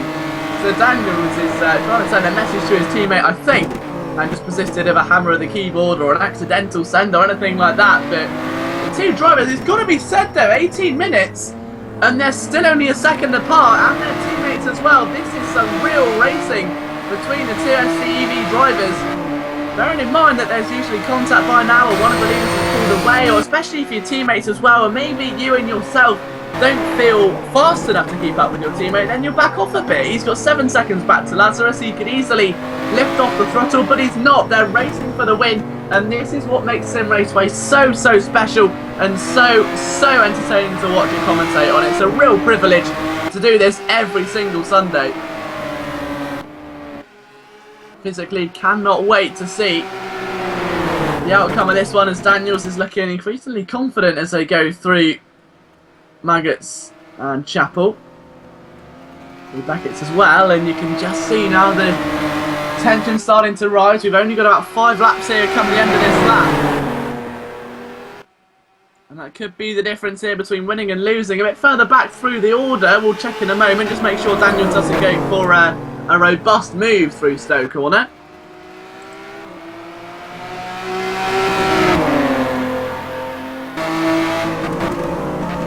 Down into Stowe, you can see not quite going for it there into Vale or Club. And a bit further back, Superbar and Hesh 838, still not much separating them. Hesh with a little bit of oversteer there, that could have cost him dearly, but the day's not proven to be too bad at all. It's been a very solid run here by Hesh 838 at the moment. Rene Costa in 7th, Popo in 8th, and Zhuzhen down in P9 after the contact earlier on, which occurred at Stowe corner, trying to defend a move off the inside when he was actually at the front of a 5-car train. He was in P4. He now sits at the back of that train, which has somewhat lost all of its carriages, and is currently P9, about 6 seconds clear of Diamondback in 10th at the moment. There's still a lot to be desired here in round 3, your Car of the Year Championship. And don't forget as well, still one more race coming up for you from the big boys later on. It's the 900, 1,100 race, the A Skillquant later on. You won't want to miss that one. Be about 24 laps of racing, I believe, so going to be a real thriller. Maybe 34. We'll double check in a moment for you, make sure we get all the facts right, but almost scraping the wall there was Doodle, and that was very, very close to being contact. And you think in this sort of situation, the only 2 rivals that are going to be colliding are the 2 drivers on circuit, but Doodle almost having a very close shave with the inside barrier. He's throwing that car around now, just notice, that's 3 corners in a row. It's almost completely sideways, and Daniel is going to have a fantastic run because of this. Now let's see if he's able to get close enough to at least give it a shot to the moon. You can see Doodle's already defensive on the inside. Is Daniel's got a chance? Doodle goes to the outside. I'm presuming that's just to let it through safely. Great team play. Daniels comes out wide. Doodle sneaks underneath. Maybe it wasn't team play all along, just a bit of vision by Doodle. That was great. Let Daniels go on the inside. Let him come out deep. And then Doodle reap the rewards. And Doodle's gone too deep there. Daniels hops, skips and jumps his way over the curb. And Doodle almost gives his teammate a little nudge. I think that was intentional, and it was the slightest of touch. We're on lap 12 of 16. And the 2 leaders are separated by 0.6 of a second. This has been really, really intense so far, and it's only going to improve as the race goes on. Some unprofound tensions here.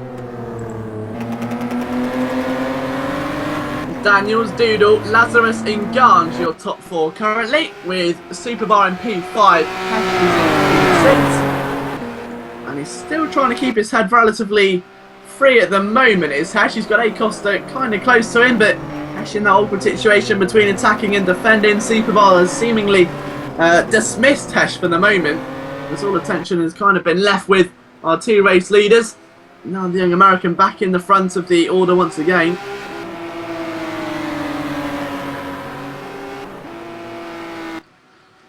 And over that old start-finish straight, and it can just feel like that into Cop's corner. Doodle's getting scarily close at the moment. Now he's opened up to the outside now. Is he going to go for a move here through Maggots and Becketts? The answer is he's got a chance here. Not quite.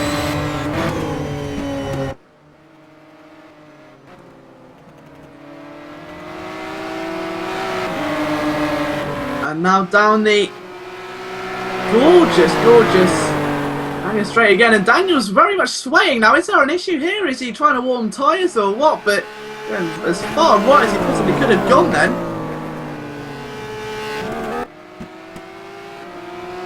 And that was really going to be, I think, a bit of a scary moment. If he'd have just caught a bit of grass under those wheels, it could have easily transpired into something a lot less beautiful than what we're seeing now, which is 2 teammates fight for a lead, and Doodle's almost lost it.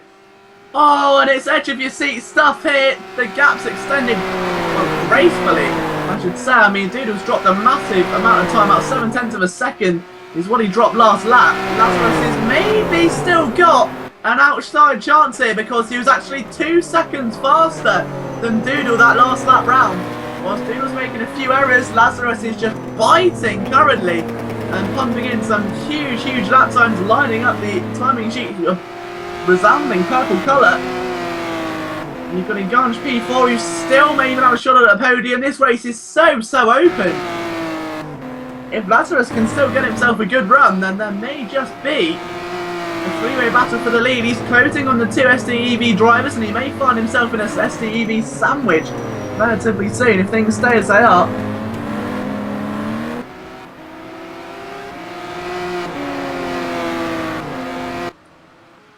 And the tensions really are sky high at the moment. Acosta, Hoppo, Zhuzhin and Diamondback, they could all still be in close encounters.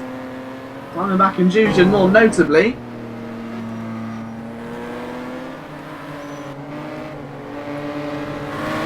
And then you've got Amps P11 who's making his debut. He's actually standing in. Amps as a driver was unable to make this event, so Amps came in last second, and needless to say, if he can finish his first race, it will be a great feat.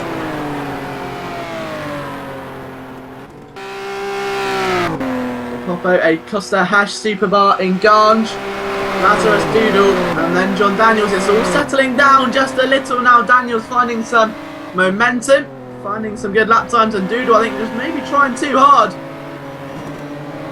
At the moment, it just seems like he's losing quite a lot of time, and it's not exactly what you need at this stage in the race. He's deciding to rather be safe than sorry and pick up the huge points total, but this would be John Daniels' first ever championship win, as far as I'm aware. So a huge day in this Skillquant as well, sorry, for Daniels. So his first ever 900 to 1100 win. He's been on both sides of the booth as well. He's been accompanying me back in an Area 51 race a few months ago, testing his vocal talent, and is now back in the wheel of the Nissan GT3.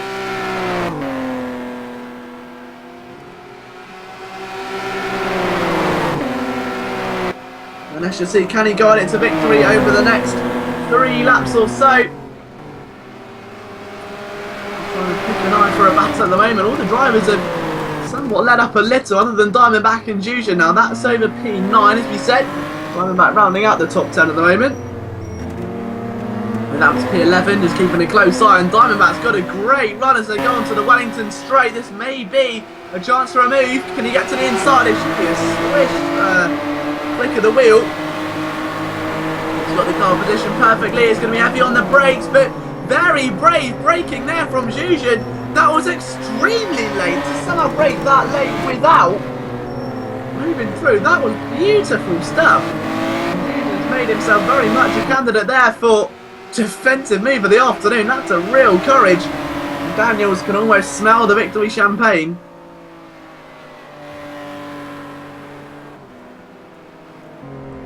Question is, so will he get to taste it, or is it going to be in the hands of someone else come the end of the race? There's only 2 more laps to go as Daniels makes his way towards those final couple of corners. Doodle in his sights. Lazarus still lapping quickly, about 5 seconds away from these 2 drivers at the moment. So let's keep an update on lap times then and just see how close Lazarus is to making a real upset here. We go into the penultimate lap and Daniels does a 1:59.7. It's a 1:59.9 for Doodle and a 1:59.7 as well for Lazarus. So Lazarus matching the pace of the leaders so far. He's got to dig a bit deeper though if he wants to catch Doodle, or hope that the SDEV driver makes a bit of an error. Daniels is pretty much the closest he has ever been to a first ever victory here. He's just 2 laps away and almost lost control.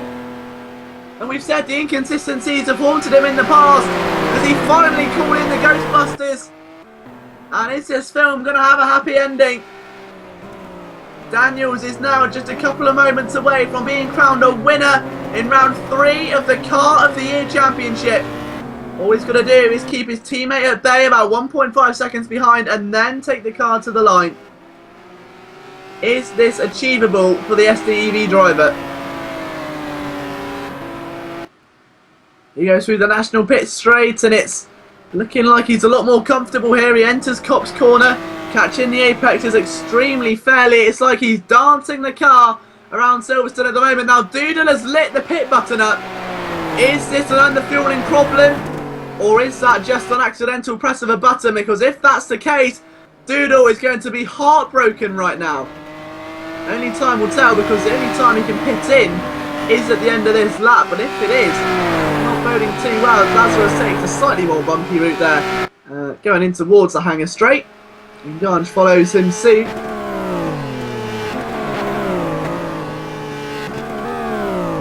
So keep an eye on Doodle. Will he peel off then? If he does, this could be a huge upset. No, he doesn't. So it was just an accidental press of the button. I did get worried. But now we're here then. This is it. It's clutch time. It's squeaky bum time for John Daniels. He goes through the final corner. Has he got what it takes here to master Silverstone? He'll be taking his talents abroad. The Texan has come all the way to Silverstone today. A 2-minute point for that time by. He's been battling with his teammate all race long. He started from second place. He now leads with just a lap to go. Is he going to be able to get his first victory of the day, or is there a bitter twist at the end of the tail? Doodle is following.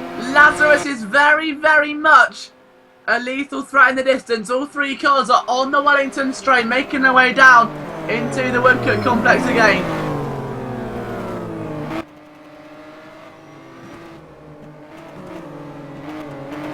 So Daniels just trying to keep the car on the circuit now. He can't really afford to be too conservative, because if he does so, he's going to get punished by Doodle. It's now the most pivotal point of the lap then, through Copse and in towards one of the fastest complexes in the country, only ever really rivalled by those of Thruxton.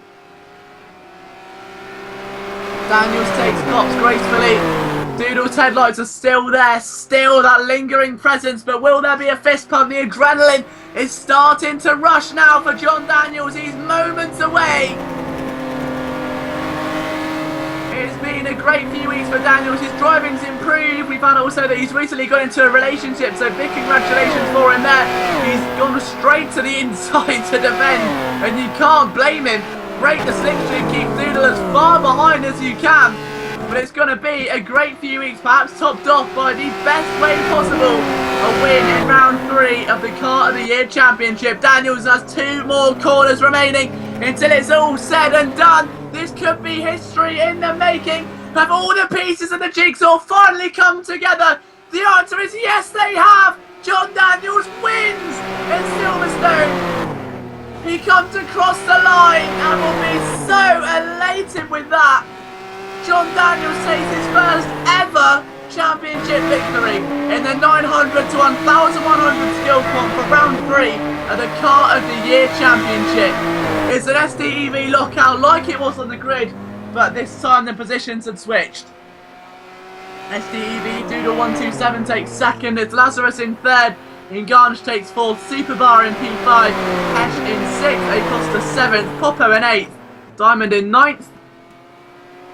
And to round out your top 10 was Yuzhen down to 11, with the last SDEV participant, Andy Bob, rounding out your top 12. Clark 10 will round out the field in 13th place. And our only retirement of the day was Sekadila. Now I'm assuming he got disqualified for not serving a penalty. As far as I'm aware, that was back on lap 6. So not even any retirement due to crashes, which is a monumental feat. But what a run by John Daniels. Sincere congratulations from myself and everyone at Simraceway. That was a real gutsy drive, and it's great to see John Daniels right at the top. His first ever race win, so be sure to go and say congratulations to him in the web chat. That is a beautiful moment, and it's a moment that no racing driver will ever forget. Their first ever race win. Now we've seen history made once here today. One new driver at the top step of the podium. Are we about to see a second one? We go into the final race of the evening. The 900 to 1100 A race is just around the corner.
Hello everybody and welcome back live to Silverstone for the third round of your Car of the Year Championship. Final race of the evening, and it is the 900 to 1100 Skillquant back at it again. Shadow Bounty starts on pole, but he's got stiff competition. We've got Cortese in second, it's Van Panther third, AGO6 in fourth, and away we go. A big start there by Shadow Bounty. Look at Van Panther already trying to overtake Cortese around the outside of turn number one. It'll be a difficult move. Van Panther back in action. He could have well won a championship a few seasons ago. Decided to opt out. There's a restart on the way. Big collision in the backfield. Now we're trying to establish exactly who that was between. It looked to me like it may have been the flow involved. I may be wrong. We'll get official confirmation soon. It's a full field here, so 14 drivers all running down to turn number one. It was right at the back of the field, and under the cover of darkness, it can be quite hard at times to see all that way back. But nonetheless, the drivers will just settle down. We'll be back again for another try in about 1 minute's time. So it may be Tyro that was involved, but in about 50 odd seconds we're back to give the race an official restart and see if we can make it through turn one with everyone trying to keep their composure intact.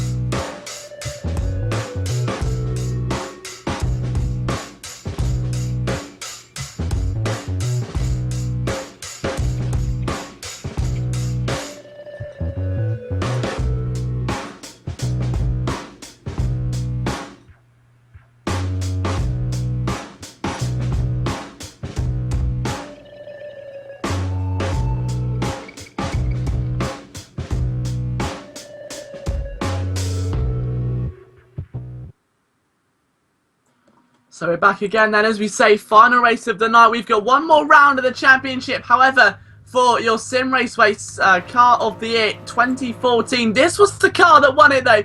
The Nissan GT-R GT3, a top speed of 200 miles per hour. It's an absolute beast in terms of GT3 when you look at the prestigious reputation that it carries from Nissan, who are carrying out, of course, their own championship charge this year. But next time it's a Jaguar D-Type, but for this time it's the GT-R at Silverstone. It's Shadow Bounty on pole. Will it be Shadow Bounty winning at the end? It's looking like a good start. The Van Panther again looking to the outside of turn number one against G. Cortese. Can he sweep it round? The answer's not quite. He needs to get a better run as they go in towards the next version of the circuit. We may get another restart. Two cars off this time, right at the back of the field. Pro Driver being one of them, the other I believe was the Flow, but no restart coming. So we've been reprimanded there. The Flow gets a stop and go for the incident. The rest of the drivers continue on. It's Graf Findle that's got himself in a world of trouble right now, trying to get himself to the front of that train that's already taken shape. He needs to pass AGO6. Van Panther's opened up on Cortese. Van Panther has passed Cortese, and Graf Findle could not complete the pass on AGO6. So now this has become a whole lot more interesting. Shadow Bounty may well have been able to keep Cortese in his back pocket, but will he be able to keep Van Panther, one of our most feisty racers in the game? He's got a huge reputation as Van Panther. He's won many a championship in his time, many a race in his time. He's back here again to try and do it all over again. Has he got, though, what it takes? This is the question. Can he climb to the back of the racing ladder again in this ever so competitive Skillquant? Through Maggots, Beckett's and Chapel come the field for the opening time this afternoon. First to 25, it's a long afternoon as well, looking at close to an hour's worth of racing here. Shadow Bounty going down the hanger straight, leading by about 2 seconds. Now, ideally, he wants Cortese to be thumping right back at Van Panther, giving him a real run into Stowe. That hasn't happened. He needs those two cars to start battling amongst themselves. If they don't, there's going to be a real problem. Shadow Bounty needs as much room as he can. He's been tipped in the YouTube comments here by you guys to win today. A lot of support following Shadow Bounty as Tyro gets a bit side by side there in Simraceway. How can he get to the inside? The answer is not quite. He almost had a bit of a look. So let us know in the YouTube comments and our Twitter page at Simraceway if you're following the action, who you think is going to win today. It'll be one of our most entertaining races of the season, but something next week is extremely special indeed. The Jaguar D-Type at Laguna Seca. Coverage starts at about 5:15 GMT in the afternoon, so you won't want to miss that one. This Tyro goes right around the outside of Raceway, and he's going to try and hold it out and sweep it through, and it's a brave move, and he's actually made it work. That was a great effort there. Tyro, it's got to be said. Now some more cars weaving, ducking and diving there. Grafindel overtaking Mr. Jolly. It's all happening early on, and so everyone tries to just get in some sort of coordinated order and settle down a bit, but it's a lot easier said than done. Grafindel coming out to dry as Jolly tries to sneak back. He's not able to do so. Grafindel keeps the position. And now we've got two distinct groups then as Grafindel sort of heading the train. The Grafindel group between 8th place backwards, and then obviously just ahead you've got Raceway chasing the likes of Taiwo and B13. Now B13 I believe came 4th last week, so we'll see what he can do here today. He's having a pretty solid run in this championship so far. Shadow Bounty though, leading for the second time down Hanger Straight. He's looking increasingly confident. Van Patten not able to put any moves on him just yet. He's a bit too far away. Cortese also keeping him very much within range and definitely keeping him in control. We're down into Club and Vale corner for second time of the night. Of course, the track's still very cold, the tarmac's still uncharacteristically cold, the tyres aren't used to it. You can see how hot the brake discs are glowing as drivers are putting as much pressure as they can to get these tyres heated up on ice and early on. They should be at about peak temperatures by now. Cortese goes into turn 1. Let's just see what he's going to do here. When we get to the inside, the answer's not quite, but down into the village complex, and let's just see Van Panther is holding his line stern, and it's very odd to see Van Panther in his position, isn't it? Oh, and a bit of a king there as well. But where he's stuck between having to attack and defend, it's a rock and a hard place. You never know which one you go for. Cortese being that everlasting threat in the mirrors, he's just not going to shake that view anytime soon, is he? You go down now into the left-hander before entering Woodcut corner again, and again it's looking like Cortese, whilst being stuck under the dirty air of the GT3, it's starting to lose a bit of grip. They're starting to let those tyres eke out a little bit, run wider slightly on different corners. And it is looking exceedingly competitive right now, but it looks to me there like G. Cortese for a moment earlier didn't have any headlights on. It's changed, and Van Panther spins in one of the most upsetting moments in the season. This could be huge. He rejoins in 5th, and look at the train that are going to start trying to rip apart the frame. It's like a pack of hyenas. Van Panther's got to get up to speed and get away.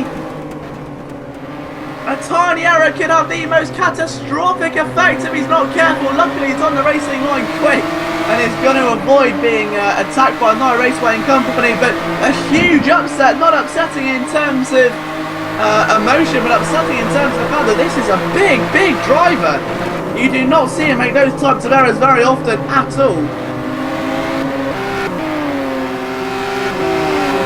And now as they go down in towards the last few corners yet again,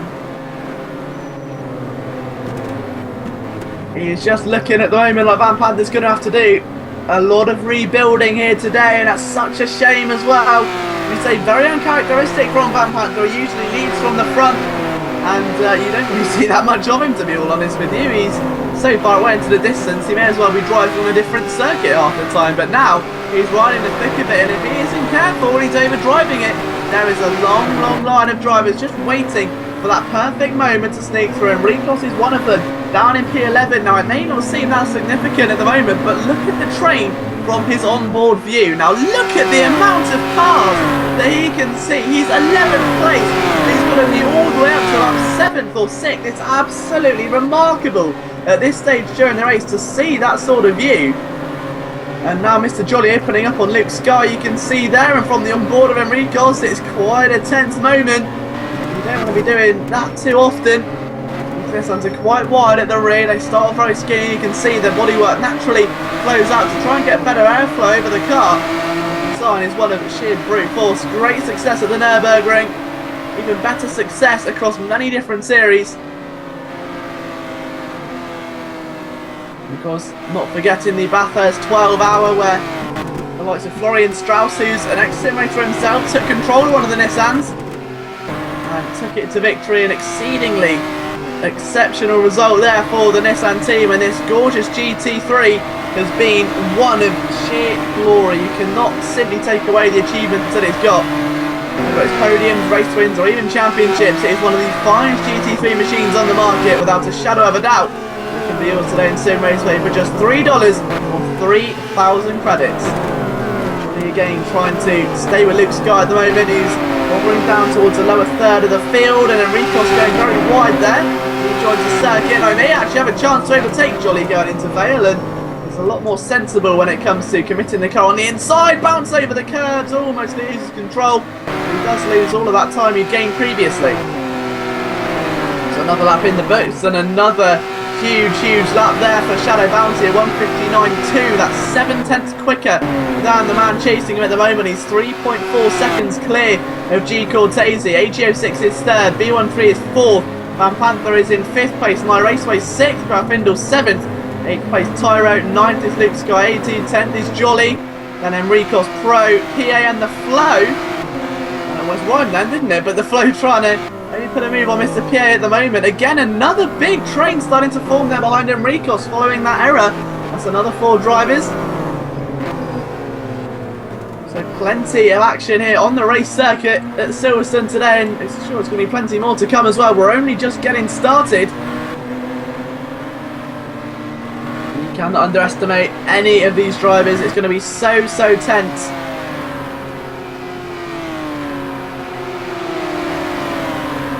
This thing starts to improve now. Mr. PA and Pro Driver going side by side, almost down the home straight. Watch out for the Flow. This is right at the back of the field. The Flow forced off the circuit there almost as they go into the first corner. Now, if that's not a testament to what these drivers are pushing right then, I don't know what is. Now, that was into the old pit straight, of course, before Cops Corner. And now into Maggotts and Beckett. These trains are starting to get a little bit aggressive early on. We're only on lap 5. About a third of, well, fifth of the way I should say, through the race, which is great news for us because we've got a long way to go, which means plenty more racing action. If you want to get your fill, don't forget plenty of events themselves are in available to you at Simraceway. Got a disconnection, it looks like, for Enricos, which we've seen him drop away from the battle we were watching earlier on, but watch out at the moment as well for, so Enricos disconnects confirmation. But My Raceway is in a battle of his own. Grafindel looking to try and put a move on him. Now watch out as well for Van Panther. He's currently at P5. Now bear in mind that the likes of SDEV 9 Raceway are right behind him, and now they're about 3 or 4 seconds away, and he's really reeling in. B1386 had a 1:59.553 last time by, which we've already seen what Shadow Bounty's doing. He's very much on par with the race leader, so Van is by no means out of this one. There's still a long way to go. Don't ever write a driver off here in Simraceway, especially one as vastly talented as Van Panther. He's making his comeback alright. I think he's going to be quite fortunate in the fact that the race leader has not been able to pull away too much of an advantage just yet. He's only 12 seconds clear of Van Panther at the moment, and that may still deteriorate as the league goes on.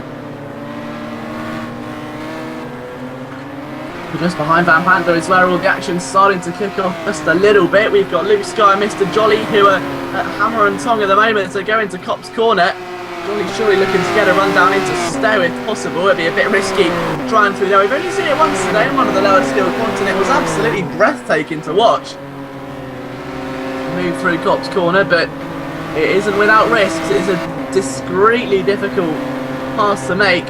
As I've said, I can barely take Cop's Corner clean with one car on the circuit, let alone when you're fighting for race position and all of the other various thoughts that are going to be flowing through your mind. Now watch out, Mr. Jolly, because here comes a bit of a barrage now. Luke Sky's going to have to be very careful about where he positions his car. Jolly goes to the outside of Stowe. It's a questionable choice, heavier on the brakes is going to have to be to watch out for that runoff, and he's still very close. They're almost rushing side by side there.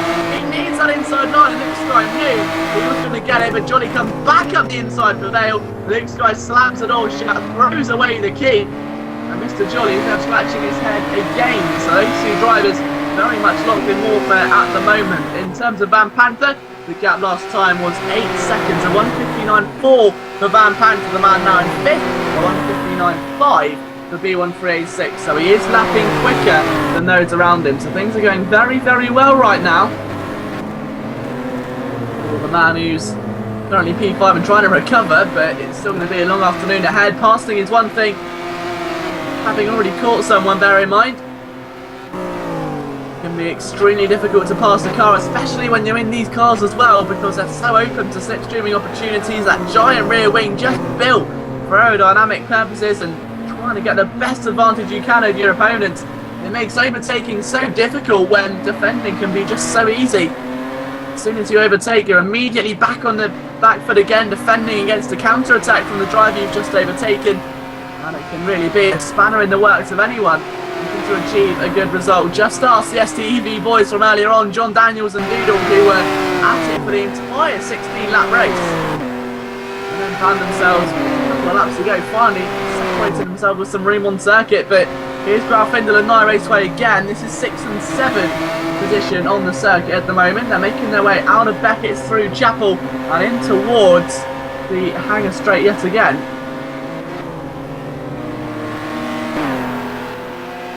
And now is Grafindel going to get a bit of a run, or is he not? I don't think he's close enough, in all honesty, despite his finest efforts. And now you can see Night Raceway very confident in the way he glided that car across the racing line to make sure there was no way Grafindel was going to find a way through there. Here comes the 7th place man again, and still denied the very Nissan-esque rear lights there. Very distinct job for Night Raceway, but down the main straight, Grafindel looking like he's very much poised and ready to try and turn it into a manoeuvre, but the real case really is when and where. Down towards the village loop again, and now Grafindel getting drastically closer, perhaps intimidatingly close here for Night Raceway, because the STEV driver is now succumb to a lot of pressure, and a late lunge from Grafindel, and you can see the intimidation there as Night Raceway twitched the wheel all the way to the right to make sure there was absolutely no contact. And look at the defence, look at the resilience, the sheer resoundingness of Night Raceway to deny this opportunity. Had it all the way around the outside, almost pushed off the circuit, and he got a bit of a nudge there from Grafindel. Now, was that unsportsmanlike? Night Raceway pushed off the circuit and effectively lost the position to Tyro. He has signalled the light to be called, and Tyro's gone out wide. Now, whether there'll be a penalty inbound for Grafindel or not, whether that's going to be seen as a racing incident, is all down to a race administrator. To me, it looked too close to call. That was a very, very, very minor touch. It didn't look intentional by any stretch of the imagination. It was always going to be a tough defensive move that Night Raceway pulled off, but it has been reprimanded. So Grafindel has received a stop and go, a massive displacement to the work he's put in so far. But Night Raceway, got to be said, the courage on that man is absolutely incredible. Great work. And while we've got a bit of a break as well, just want to give a quick shout out to one of our Simraceway users, Alan Wu, who I know on Twitter in his profile picture is showcasing the Simraceway SRW1 wheel, which of course you can order the Steel Series wheel. Absolutely beautiful. The perfect blend between simulation and arcade if you want to take it to the next level but don't want to fork out for you know, the big Logitech wheels or anything like that. But just being confirmed, the Grafindel penalty was not for the racing incident, that was for something else entirely. So he's not been reprimanded after all. So that was for a single cut and it was revoked. So Grafindel not having a penalty, now pushing on against Night Raceway and Co. But yeah, it's great to see Alan, of course, one of our regular users who's been through a really tough time recently, and so it's great to see him still sporting Simraceway. We know he's got the support of everyone here at Simraceway as well. It's brilliant to see him compete sometimes on a Sunday when he comes in, and hopefully we'll see him return to the track again very soon. So I'm sure if he's watching this, definitely brighten his day as Grafindel tries to brighten his race, so to speak, to he attacks Raceway again. These two drivers have been back and forth ever since, haven't they? There's no separating them, and it's been some real tasty battles. Only 9 laps into the race, and Seville has split up by quite a substantial amount. There's still a lot of action all over the circuit right now. Exactly, of course, what you want to see. You take a look at what AGO6 is doing, trying to keep B13A6 at bay, which is very intriguing. It's a battle for 3rd position with the lead almost being out of reach. Someone tipped in the YouTube comments earlier on for Shadow Bounty to come out large and win here today. I believe it may have actually been perhaps it may have been AJM karting actually. I may be wrong. But anyway, someone was very confident. It was randomness inside actually. Was very confident in the fact that Shadow Bounty will come away with a win. It's going to be so close, but it is. Looking that way at the moment, he's going to have the advantage at the moment. So we've got an update on the incident between Raceway and Graf Findel then. So they've had contact with our race administrator, and of course Graf Findel was told to hand the position back to Raceway. So they basically switched back round again. So fair play by Graf Findel. The stop and go was automatically revoked when he went too wide for accidentally corner cutting. So the incident between the two drivers was seen that Raceway and Graf Findel, who are still battling now, just to clear that up, but Graf Findel gave the position back after unfortunately giving them a bit of a touch, and now the two drivers are hammer and tongue again with Graf Findel on the front foot. So basically the penalty has meant nothing because the two drivers are now just a few tenths apart and looking at catching Tyro, which is great to see. I mean, it was a great bit of sportsmanship from Graf Findel to do that, to move out of the way, realise his error and give the position back. But nonetheless, we are in for a thrilling second half of the race here without a shadow of a doubt. So down the Wellington straight they come with Tyro leading the 3 at the moment. Raceway just shaking it out of it, seeing if he can maybe get some clean air into the tyres. You can't really believe him there, get those air ducts nice and fresh. Opposed to all heated and groggy, it can actually, you know, impact performance at times. A bit further behind now, we've still got the ongoing train with PA Pro and the Flow. Those 3 all fighting over 11th position, held by the Flow at the moment. Luke Sky 10th and Jolly 9th. A bit further up the field, the battle for 3rd place still very much alive here with B13 and AGA. 1-3 has been giving AGO6 a hard time all afternoon, and I feel sorry actually for Cortese. He's not really been able to escape these guys. He's been watching Shadow Bounty eke out a massive lead, and he's just simply not been able to gain back ever since. But Van Panther is rapidly gaining on these guys. Van Panther was previously 3rd, went through a bit of an error unfortunately, and then has re-established himself in P5. He was of course fighting for a win. He was 2nd I believe at one stage. Now going to go through all of this again and not only get back to 2nd but overtake 2 very, very defensive drivers who should give him a hard time out there. Everyone knows Van Panther's got a pace, and if you can hold off Van Panther for a solid 10 laps, then you can hold off any driver in Simraceway for a solid 10 laps. So don't get as more dominant as Van Panther in earlier championships. He really did have a stronghold over Simraceway, and there's been some great emergences of talent recently. Some new drivers entering the scene, breaking through, picking up numerous race wins. I think the next ones, honestly, could well be the boys down at TGR. They've been making some waves down in the 500s, 900s Skillquant. It'll be great to see them race in the 900s later on, that we've had from them earlier on in the week, and of course in the Simraceway chats as well. That is the ultimate goal. They want to be racing with the big boys. They're definitely going the right way about it. They're just learning their craft at the moment, showing glimpses of sheer euphoria. Great racing between them. And they've knocked out John Daniels, of course, as well, picking up his first ever championship win here today. So history has been made at the home of British motorsport, and it was an American who made the history. B13 still very much established with AGO6 at the moment. Been watching these two for a few laps now. It's just mirroring almost B13 showing no signs of attacking, no signs of going for holes or trying to put pressure on the man in 3rd. All he's doing is just staying with him, being that constant threat. Can't really blame him for that one.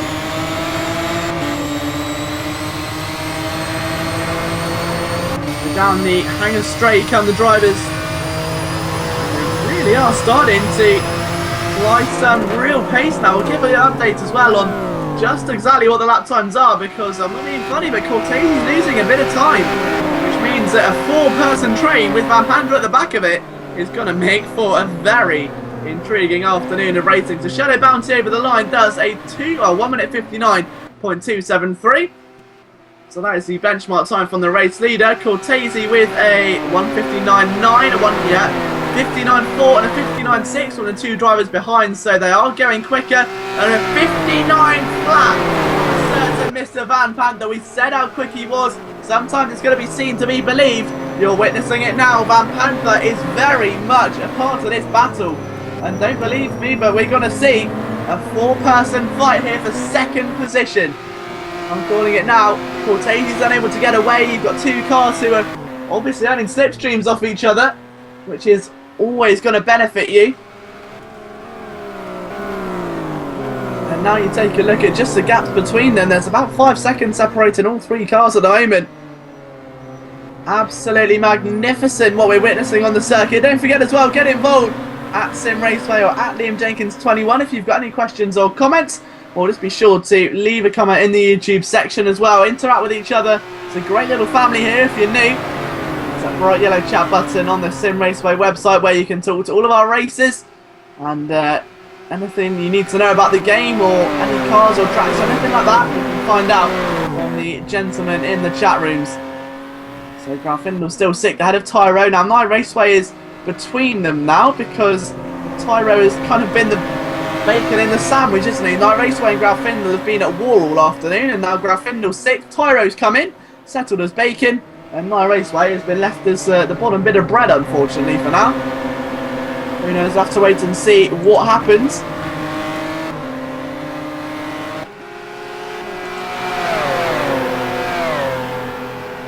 But look at this start to take shape now. Cortese looking slow again, and it's not going to be a very comfortable situation for the man in 2nd position right now, is it? We're hitting the halfway mark about now, and you take a look at what he's got to deal with. And it's not 1, not 2, but 3 cars all looking to try and take that 2nd position away, and they're not slow by any stretch of the imagination. These are very, very fast drivers. And that gap has just come crashing down and crashing down. Another 5/10 that time gained by AGO6, another 5 by B13, and another 7 by Van Panther. All 3 cars going faster than Cortese, and all 3 cars going faster than each other, so to speak. You can just feel it coming. You can want to play the jaw steam, don't you, for poor Cortese, just looking and knowing that there is a swarm of angry bees now just waiting and trying to bide their time. He's going to be about as happy as a penguin in a microwave, isn't he? It's not looking too happy out there for Cortese at the moment. B13A6 is getting very, very edgy behind AGO6 as well. What he wants really is to pass AGO6 and really ramp the pressure up on the man in 2nd position, but it's all going to fizzle out in enough time, I'm sure. Down the off-pit straight, the gap started to crash yet again. Van Panther now just a matter of tenths away, it seems. He's really gaining on these drivers right now. It's been very much a recovery drive for him so far. If he can get back on the podium, I'm sure he will feel very satisfied with that result. B13 there a bit wide, that's going to cost him extremely dearly. Can't see that really ending any other way, but the drivers are starting to just feel a bit of confidence now. They're seeing Cortese come back and back and back again. Van Panther has caught right back up to them. The slipstream now really proven to be such a vital point in this race. Without the slipstream, this is what's happening. Cortese's not exactly lapping slow, but just because of these 2 massive straights here at Silverstone, we're seeing a huge amount of tenths of seconds just being put on by the drivers chasing. So AGO and B13 gaining about 3 or 4 a lap. Here's more evidence. It's a 1:59.6 from Cortese, and that time it was a 1:59.4 from B13. AGO slightly slower, but a 1:59.1 from Van Panther at the moment. A huge, huge day here for Van Panther. He can just catch up to these guys. He's gained on them so far. He really is doing well, isn't he? So And look at B13 now, you can sense the urgency of B13 because look at this! B13 has noticed Van Panther and immediately has just flicked the switch and turned into a complete aggressive monster. He's trying to go round the outside and the Incredible Hulk struck. AGO6 runs wide, here comes Van Panther! The man has arrived! The three drivers are now locked in a complete tug of war.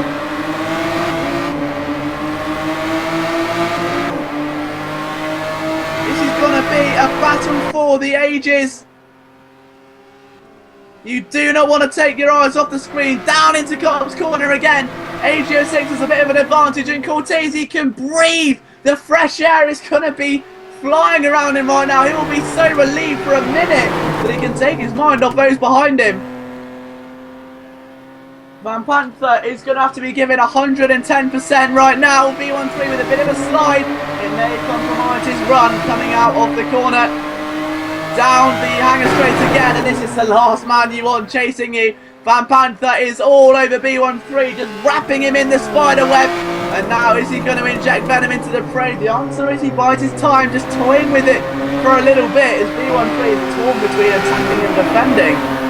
But B13 and AGO just doesn't know where to go. Van Panther very heavy on the brakes, and that's going to be excruciating on the brake disc and the tyres. They almost come to a sudden halt there. He left it so late into the corner. Absolutely remarkable. So another lap complete. We've only got 11 to go, and it's a real shame. I can't believe it. I wish we had another 15 because these drivers are putting on such an impressive show at the moment. It's just been incredibly fun to watch.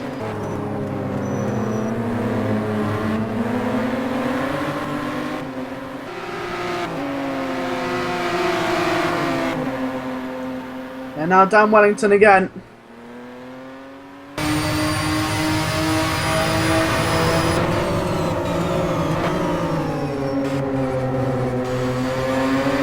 Trying to take in these engine sounds at the moment, all grouped together of course, and I'm not even joking again, but Cortese's losing even more time now.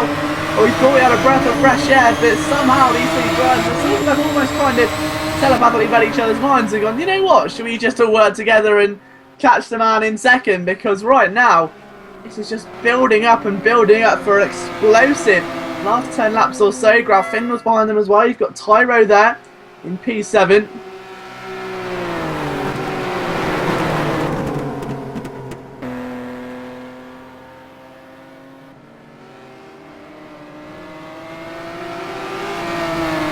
What has Van Panther got to do to get past these two drivers right now? Coming down the hanger straight yet again in towards Stowe corner. Let's just see what he is made of right now. It's going to be again another instance surely of another 100%. Van Panther is not a stranger to this situation. He's been here 1,000,001 times before with 1,000,001 different drivers. We've got another fight building up with Graf Findel, Tyro and Raceway behind. We'll keep you updated on that as the events unfold, but all eyes are going to be sheerly focused on what we're seeing right now. This has been a battle for the ages. Impressive enough though, the lap time well battling. AGO6 a 1:59.1, a 1:59.1 and a 1:59 flat. These cars are battling. I'm going to do a 1:59 flat if I tried. And yet these are they're squabbling for position. Van Panther's up the inside. He's just set a 59 flat and is now around the outside, almost lost control. But it's unbelievable. He's got a setting record lap time, personal best, session best even. And they're battling for position. It's utterly unbelievable. You just don't see this anywhere else. You've got a feel for G Cortese, who's just going to be eaten alive any moment. This is just how dividend the slipstream is. I mean, even Shadow Bounty just may, on the outside chance, get caught by these guys. If G Cortese starts getting a push, so to speak, and falls close enough to the likes of AGO6, who knows what we might see and what controversy may lay in the final 10 laps here in the third round of your Car of the Year Championship. As we say, if you're new to Simraceway, don't go anywhere. This is going to be an incredible finale. You just do not want to miss this one. It is incredible so far. Don't forget you can catch all the action live on Twitter as well. Be sure to follow along and see what you think about our Simraceway Twitter page for some new exclusive content, some pictures of upcoming releases, and of course some brand new interviews with real racing drivers, which we're going to get into again a bit later into next week, where you'll get to see first in a brand new era of Simraceway. But I think talking of a brand new era, it's going to be a brand new sense of belonging at the moment. And it looks like AGO6 has crumbled a bit. He's lost one, he's lost two, and that may be all she wrote for AGO6.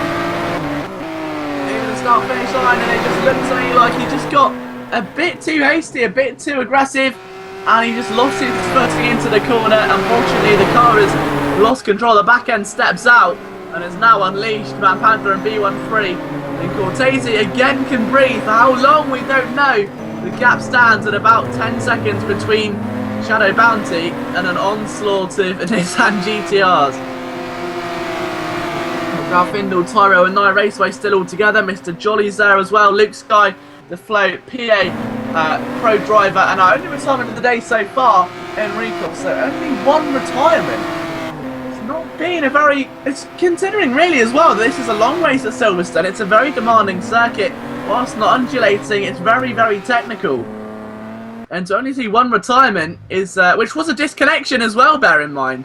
The attrition rate has been extremely low, which means the drivers have got a huge amount of racing respect to each other, which is what sets Simraceway apart from any other product on the market. This sense of it being a community, you can still have the hardest race of your life and battle hammer and tongue all race long, but still have the greatest of respect for the man you're driving, and there will be no contact whatsoever. This is why this Skillquant is so difficult to break into, why the races are so hard to win, and why the prizes are so prestigious. A bit further forward than the Raceway battle though, it's all sort of into a bit of a tense finish, isn't it? You take a look at what B13 and Van Panther have got planned. It's almost looking at the moment though like Van Panther's kind of falling back into the clutches of AGO6, which is not what he needs at all. He needs to be doing these big consistent lap times.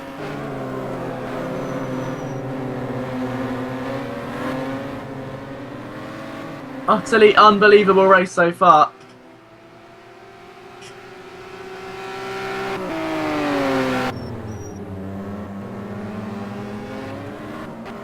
Another lap's in the boost. It's another big lap, a 1:59.2 for G. Cortese.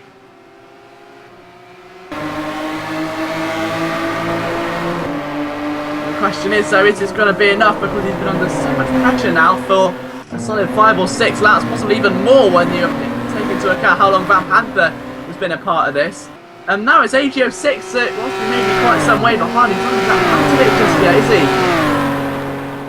The man is on a complete mission and a half right now, but Ralphindo's not that far away either. Again, there's so many variables in this race, you just don't know what's going to happen.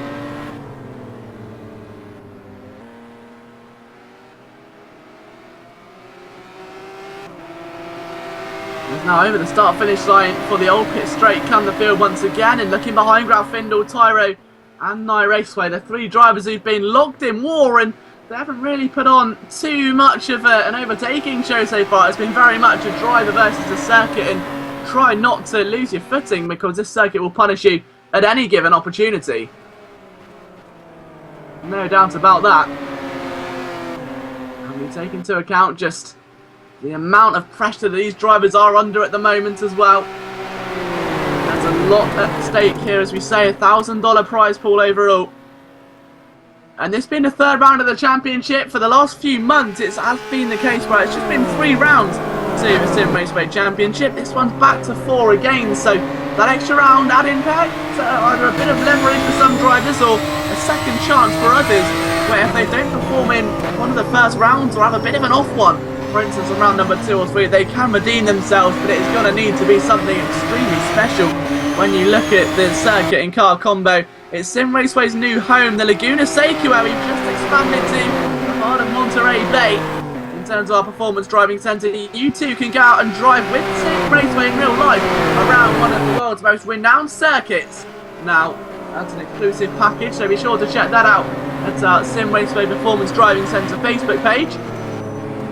But yeah, that track is going to host the Jaguar D-Type in the final round in the Car of the Year Championship. And what a car and track combo to end such a great championship on as well, where we've seen such a rise in not only levels of talent, but levels of consistency and levels of maturity, I'd say as well. This has not just been a rise of quick drivers, this has been a rise of drivers that are fast and knowledgeable, have plenty of respect, and show a very mature approach to racing. They're not here looking for a quick 3-lap burst and then fall off, or they're not going to crash into a wall and then just back out of the game and close it in a rage.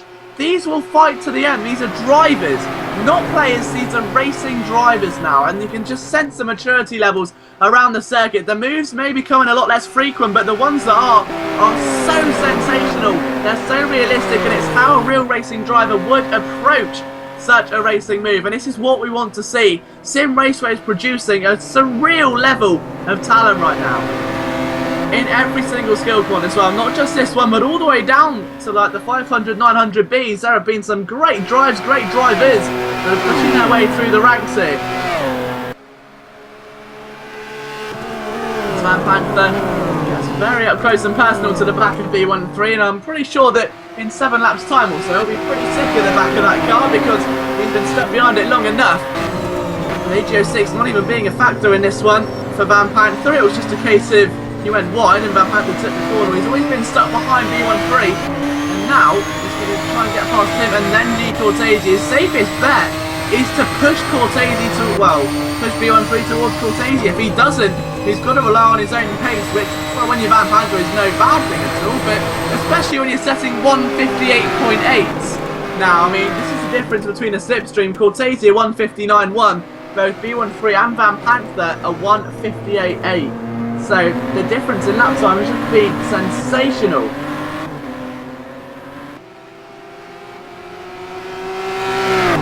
So at the moment then, whilst everything's still a bit quiet on track, what we're going to do next lap is take a ride on board with our race leader. We'll do that in just a moment's time when he approaches the start-finish line yet again.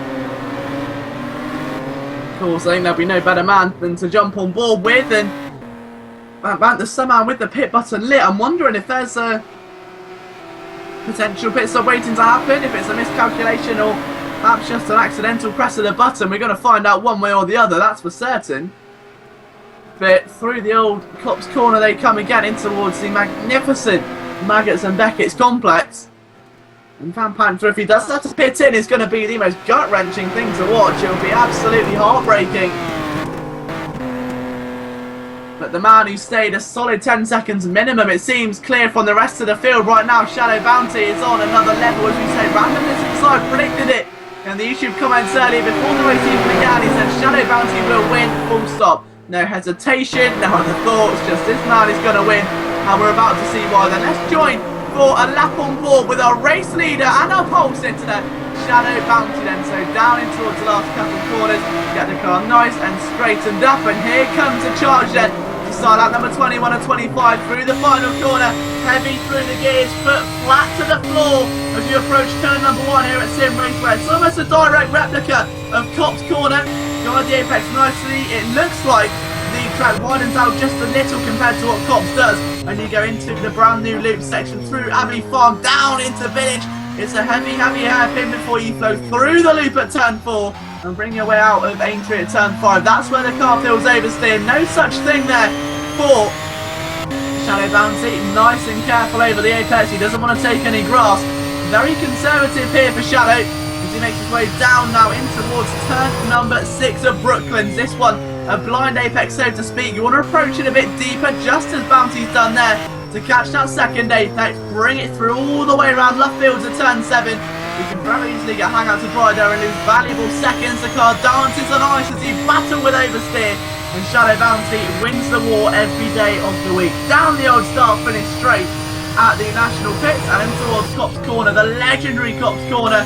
You can see as soon as that all starts to corner off, that's when you turn in over 100 miles an hour through there before flat to the floor to the most exciting part of the circuit. Swiftly turn the wheel for Maggots, back again in for Beckett, still at 120 miles an hour, barely lifting, downshift for Beckett and then through the Chapel Curve before you bring yourself out to the gorgeous Hanger Straight as well. It's nearly a mile long, this straight. You don't appreciate how long it is until you're actually at the circuit. It's almost a 15-minute walk from one part of the circuit to the other. Absolutely unbelievable You see these cars dive down into Stowe Corner. Again, another corner you don't appreciate the elevation of, but it really is quite steep.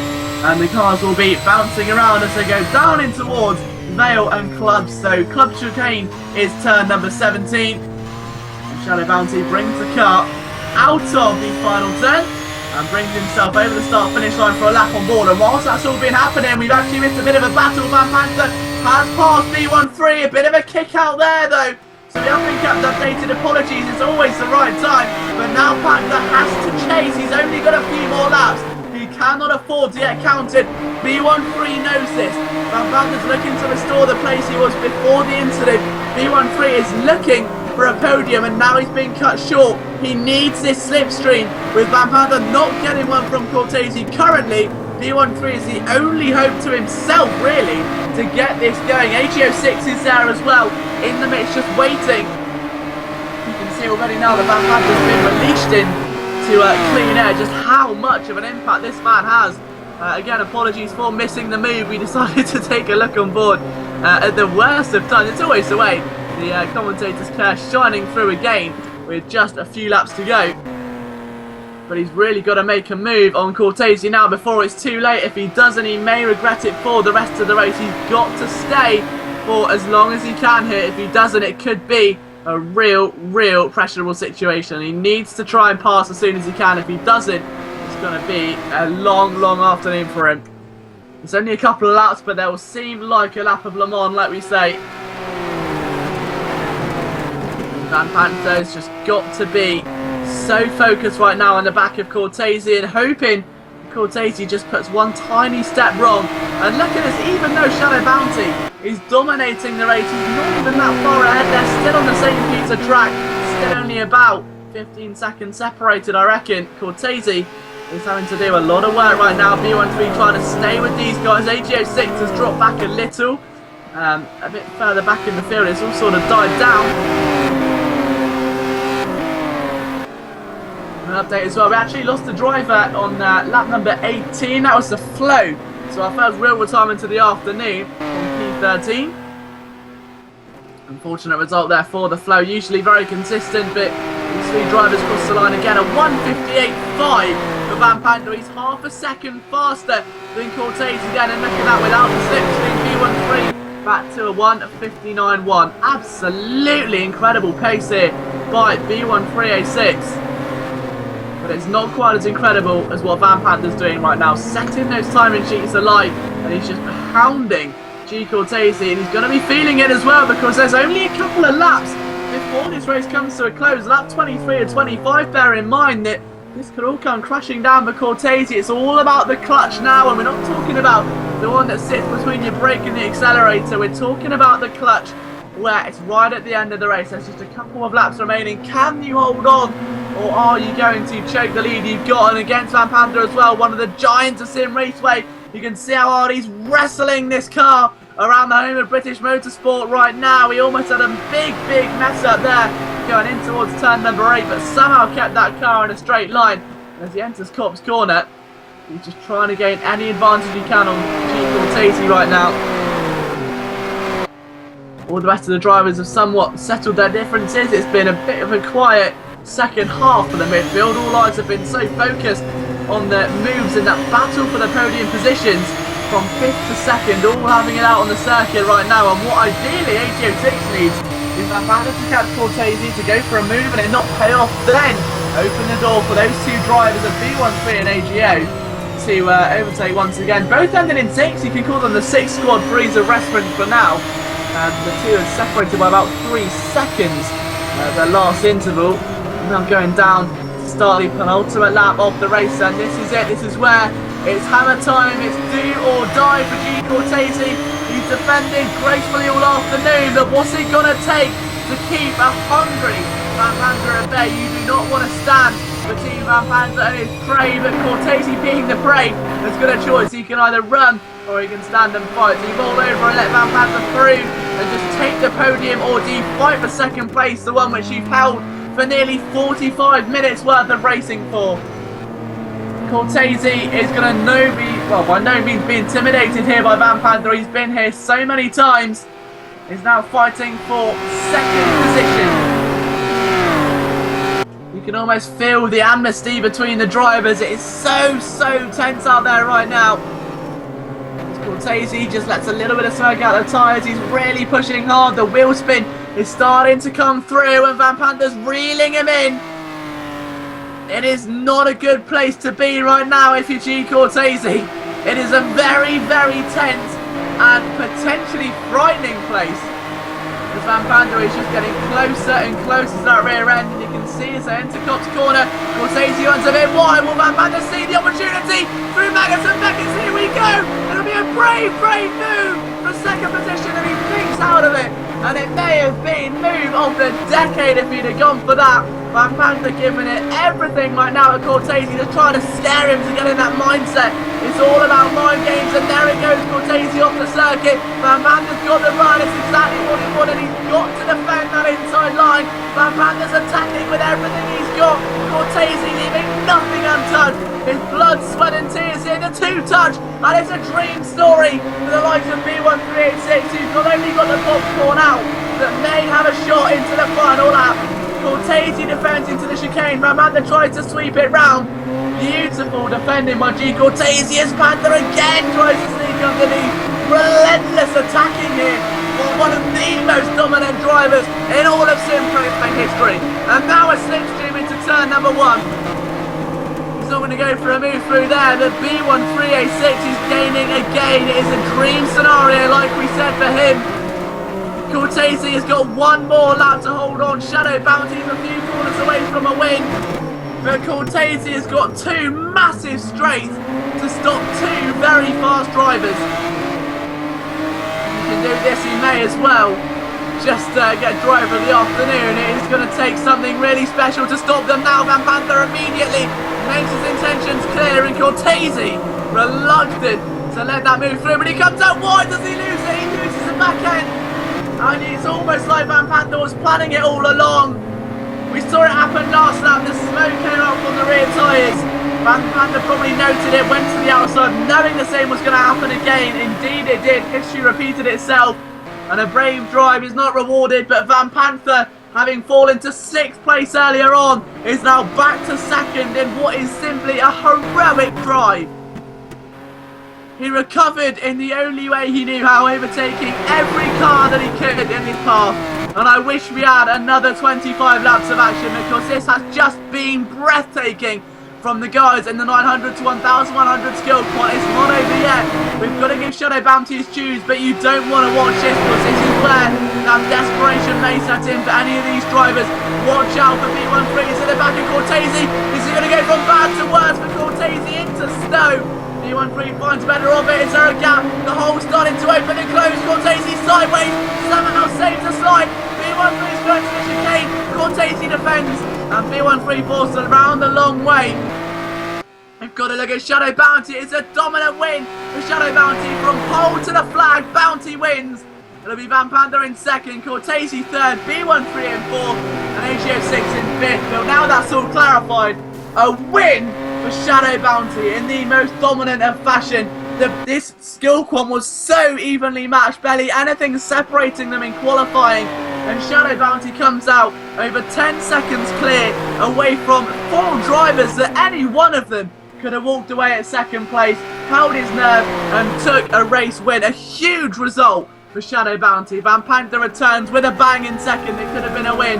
An early mistake cost him at turn number 7. He recovers to finish on the podium. Cortese very deserving of that final spot. B13 in 4th, AGO in 5th, Grafindel in 6th, Tyro 7th, Raceway in P8, Jolly in 9th, 10th was Luke Sky, 11th was PA, 12th there for Pro Driver, 13th for Flo, and 14th for Enricos. But huge congratulations to Shadow Bounty for what an incredible win is going to be setting out. We'll quickly review the championship points going into next week as well when the broadcast goes up. But what a drive by Shadow Bounty, and Van Panter almost was only 6 seconds away, I think, by the end, or 8 seconds was all that separated Van Panter by Shadow Bounty. And I can't be the only one watching, wishing that if we'd have had 10 more laps to see what would happen if Van Panter had caught the race leader. It's the stuff of dreams, and I'll tell you what, it may not be the stuff of dreams, it may be the stuff that round 4 in this championship is made of, because round 4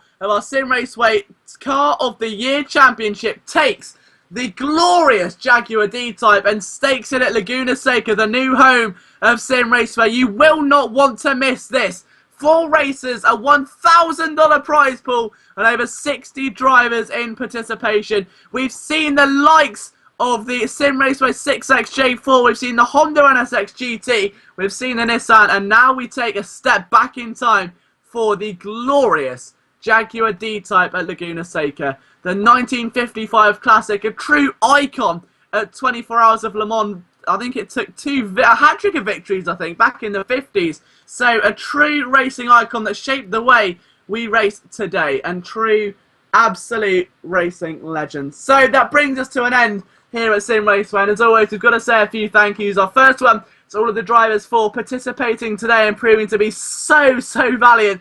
We mentioned it earlier on, but the levels of maturity, the racing respect, and the sheer competition levels have gone sky high since this year started. I said to Kosaka at the start of the year, this year is the year of Simraceway, and you guys are going above and beyond the Call of Duty here, aren't you? This may be the decade of Simraceway. This has been absolutely great. So thank you so much to anyone that's competed or thinking of competing, whether it's just the qualifying or the race. You guys make me so excited on a Sunday evening to get into a booth and just commentate for 4 hours straight. It is a true honour to commentate on such exciting racing. To our cameraman, Dimitri, again, without Dimitri there would be no broadcast, and the man is just a wizard behind the keyboard, as we say. Week in and week out, he continues to surprise us with some new songs, new backgrounds. We've got the chat window, of course, implemented, and the camera views he presents are just exquisite, making sure every driver gets fair airtime. We're not just focusing on one battle.